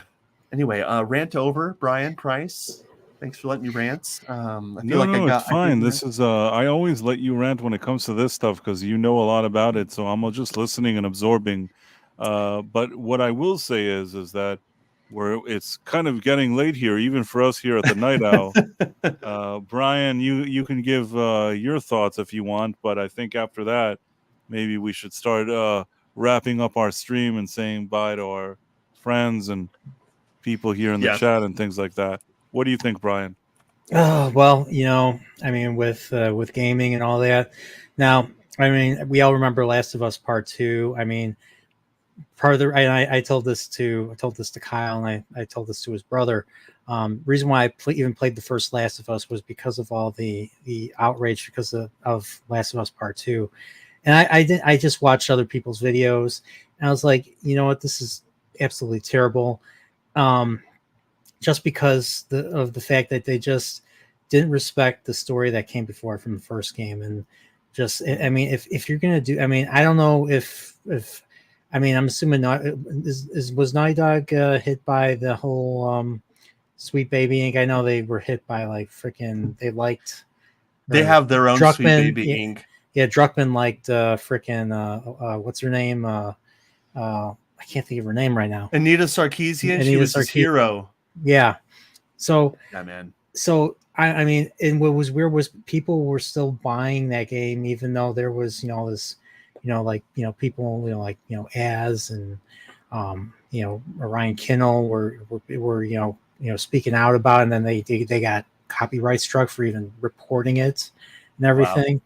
Wow. I even remember Troy, Troy Baker, the voice of Joel, was just like, you guys might not like this.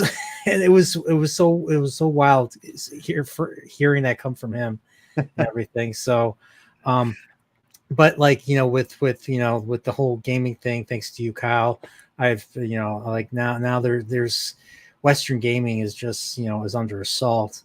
And I don't play nearly as much of Western gaming as a lot of people do. I play more of the Japanese side. I mean, I'm a big Nintendo nerd. Like, I've had Nintendo, Super Nintendo. I've been playing all my life. I have a mug. I have a Mario mug right here and everything. I brought my Switch and I donated some of my games to Kyle so that his kids could play it. But I'm more of a Japanese. I'm more of a Japanese guy. But and thankfully Nintendo. You don't look Japanese. No, I'm just kidding. He identifies as a Japanese person. I hate you. But what I'm saying is, I mean, but even Square Enix is going in a direction too. So, I mean, I like Square Enix for Final Fantasy, especially I like the remake of 7 so far. I don't know if you guys agree with that, but I actually enjoy it. I don't know if I've played anything else by Square Enix lately. Not a big fan of their current RPG. I mean, with the exception of the remake. I haven't played Rebirth. I have Rebirth. I'm assuming it's the same style of gameplay as remake. I think it's a little more fast paced, I think, than the first one. But yeah, dude, I'm loving the remakes.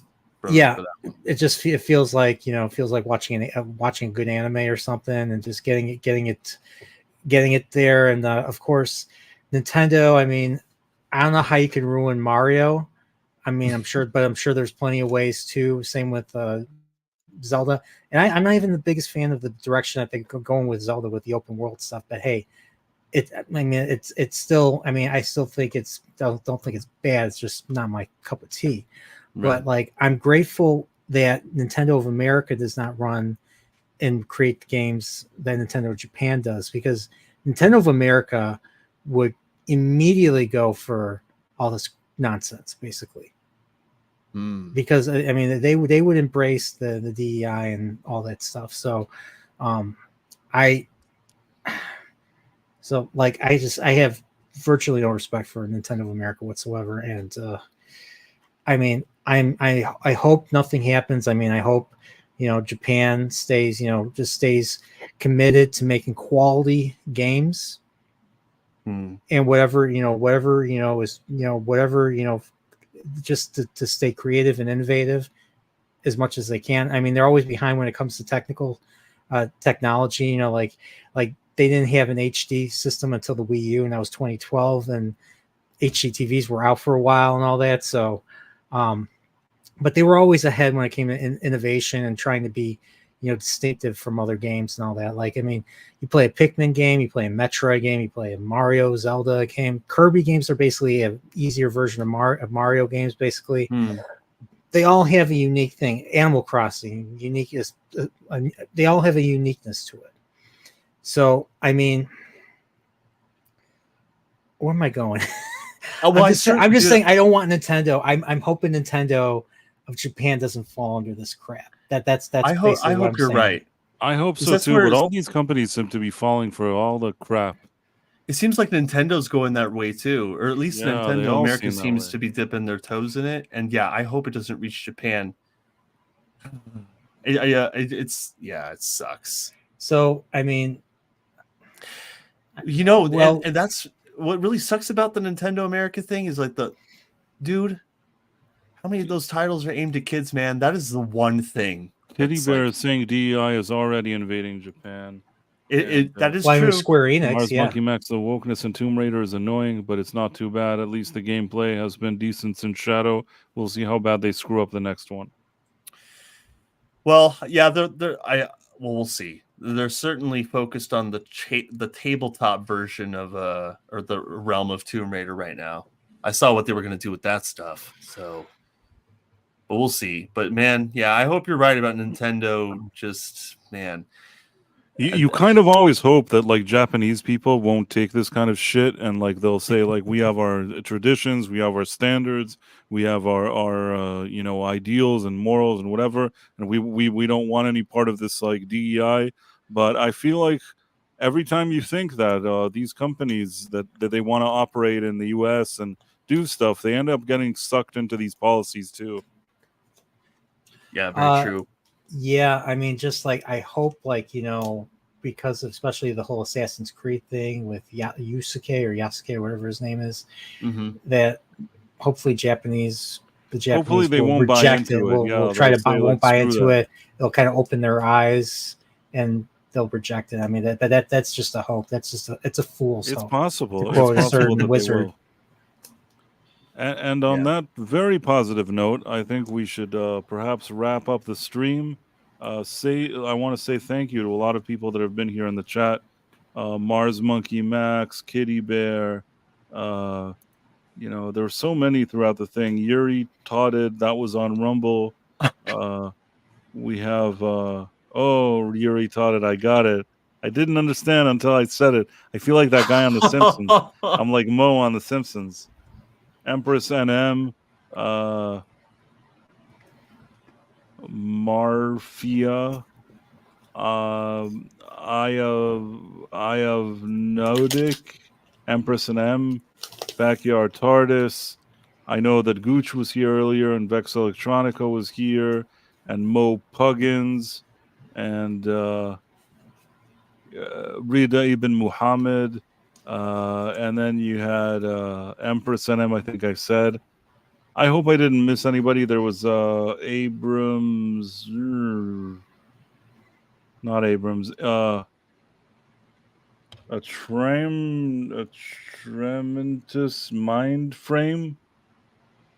Sorry, it's really late for me, and I'm trying to read it in small writing. Hopefully, everybody will forgive me here. I really tried my best. There was well, there's a lot of good people, and if I missed your name, I'm really sorry. Jacob Ironside, E. Clay Thomason, Kevin Davis. There was just so many this time. So I hope I mentioned at least a lot of people, and if not, I'll mention you next time. Thank everybody for being here. I want to thank also Dreadroberts, who's my co-host, and also our special guest, Nerdporial, who joined us today to weigh in on some of these subjects. He told me that he really liked the Acolyte, but I feel like once we got talking about it, he didn't seem to like it as much as he said he would. Well, I didn't say I liked it. What I meant to say was I didn't get angry, but then you know what? I'm kind of like, I think it's just like I don't care. I just don't care about Star Wars. Like, I'm just watching I agree. it. In that sense, I agree. There's nothing more you could ruin that thing with. So this is just some dumb. It's the same way I feel when you put on an episode of Star Trek Discovery. I look at it; it's not Star Trek to me. I don't know what it is, and maybe there's somebody somewhere that likes Crying in corridors. That's what it is. Right, the CW shows or whatever. Somebody likes that, and maybe they'd like that show. To me, like, I look at it, and it's not that I'm thinking, oh, it's Star Trek, and they're spoiling it for me. It's not Star Trek. I don't know what that is. That's nothing. That is not Star Trek. And I'm not saying it to be like clever or combative. It just doesn't feel like it. It feels like it's being made by people who don't know what Star Trek is, in a style that's very kind of CW. And that's what Star Wars has become now too.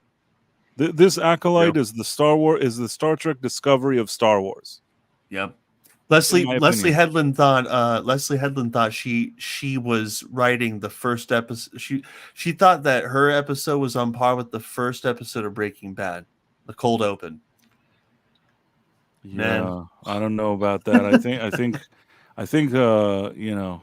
I mean, I think she's very lucky. She's very fortunate that she even has a career. I mean that. I don't want me to be mean, but considering everything in the background and all this stuff, I think she's very fortunate. The timing really helped her, and other timing could have gone against her, and she should be feeling very lucky that she has a career. It's funny you bring up Breaking Bad, Kyle, because a certain director of probably the best episode of that show, well, two really good episodes of that show, directed a Star Wars that calls itself Episode 8. Well, I mean, first of all, he directed Ozymandias, whatever that one that was a good episode, and Ozymandias. Ozymandias, and then he directed the Fly one. The Fly one, yes, not my favorite episode, the Fly one. But I thought it was interesting. I mean, it was very, you know, it was very isolated from the rest of the story. But yeah, I understand why. On a show like that, you have Vince Gilligan, who is the showrunner. He's the visionary. He's like the head writer that gives the final call.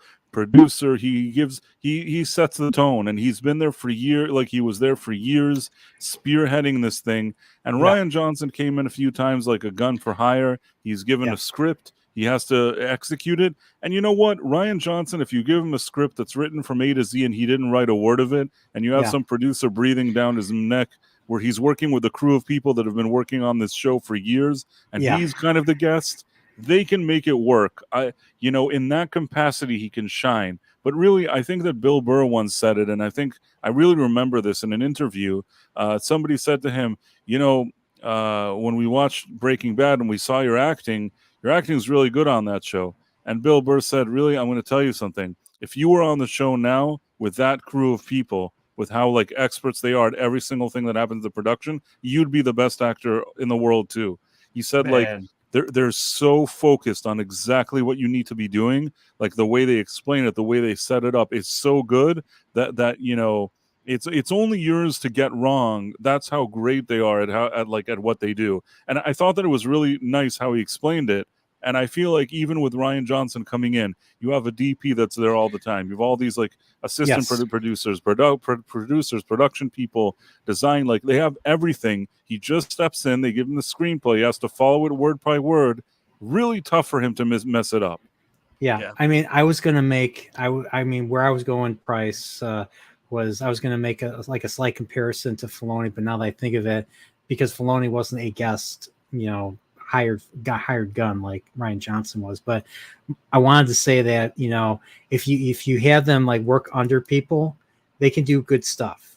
Like they can do really good stuff. Filoni is not a great live action director. He is an okay executor of animated stuff. If there's a creative visionary that knows what he's doing above him, there's something to work with there. But live action, he hasn't made the transition, and in addition, he's not as good as people think, just in general. Yeah, I agree. I agree with that. So yeah, I didn't think about the live action part, but you put him in his wheelhouse basically. Under someone else's vision, I think he could do good. I love this background, Dread. Thank you for treating us to this cloud and lightning. What happened? So the thing with Kyle is when I was hanging out with him. Now we're in the desert, and every time the clouds started to gather, they gathered everywhere else except around the base. So it was always frying on the base. Like there was always sunshine, always sunlight, and they're on either side. No rain, never above us. No rain. Yeah, so it made no sense. So I think he wants a storm. He really wants a rainstorm with lightning and everything. I don't know. I do. See. But in any case, I think it's a good point to wrap things up. I want to thank my co-host Dread Roberts. Thank you for being here, and our special guest Nerdporio, and everybody that's watching here, whether on Rumble or anywhere else. We're so grateful. People that came through Gooch, also very grateful. We're here every Tuesday and Thursday. If you liked what we did here, make sure to like the video and follow and subscribe to the channel. And also not just to my channel. If whatever platform you're on, if you put in Dread Roberts, which you can see is listed on the screen, DreadRoberts, you see that, you punch it into whatever platform you're on. You should follow this guy, subscribe, watch his videos. He does great work. And also at the same time, you have Nerdporio. Your YouTube channel though is called the Nerdporeal Life Form, right? Correct. So in his case, it's not enough to just put in Nerdporeal. You put the Nerdporeal Life Form. Look for him on different platforms as well. You should check out what he's doing. He also has some great content. And I guess on that very positive note, I want to wish everybody a good night, and we'll see you guys on Tuesday. See ya. Bye. Stay Nerdporeal.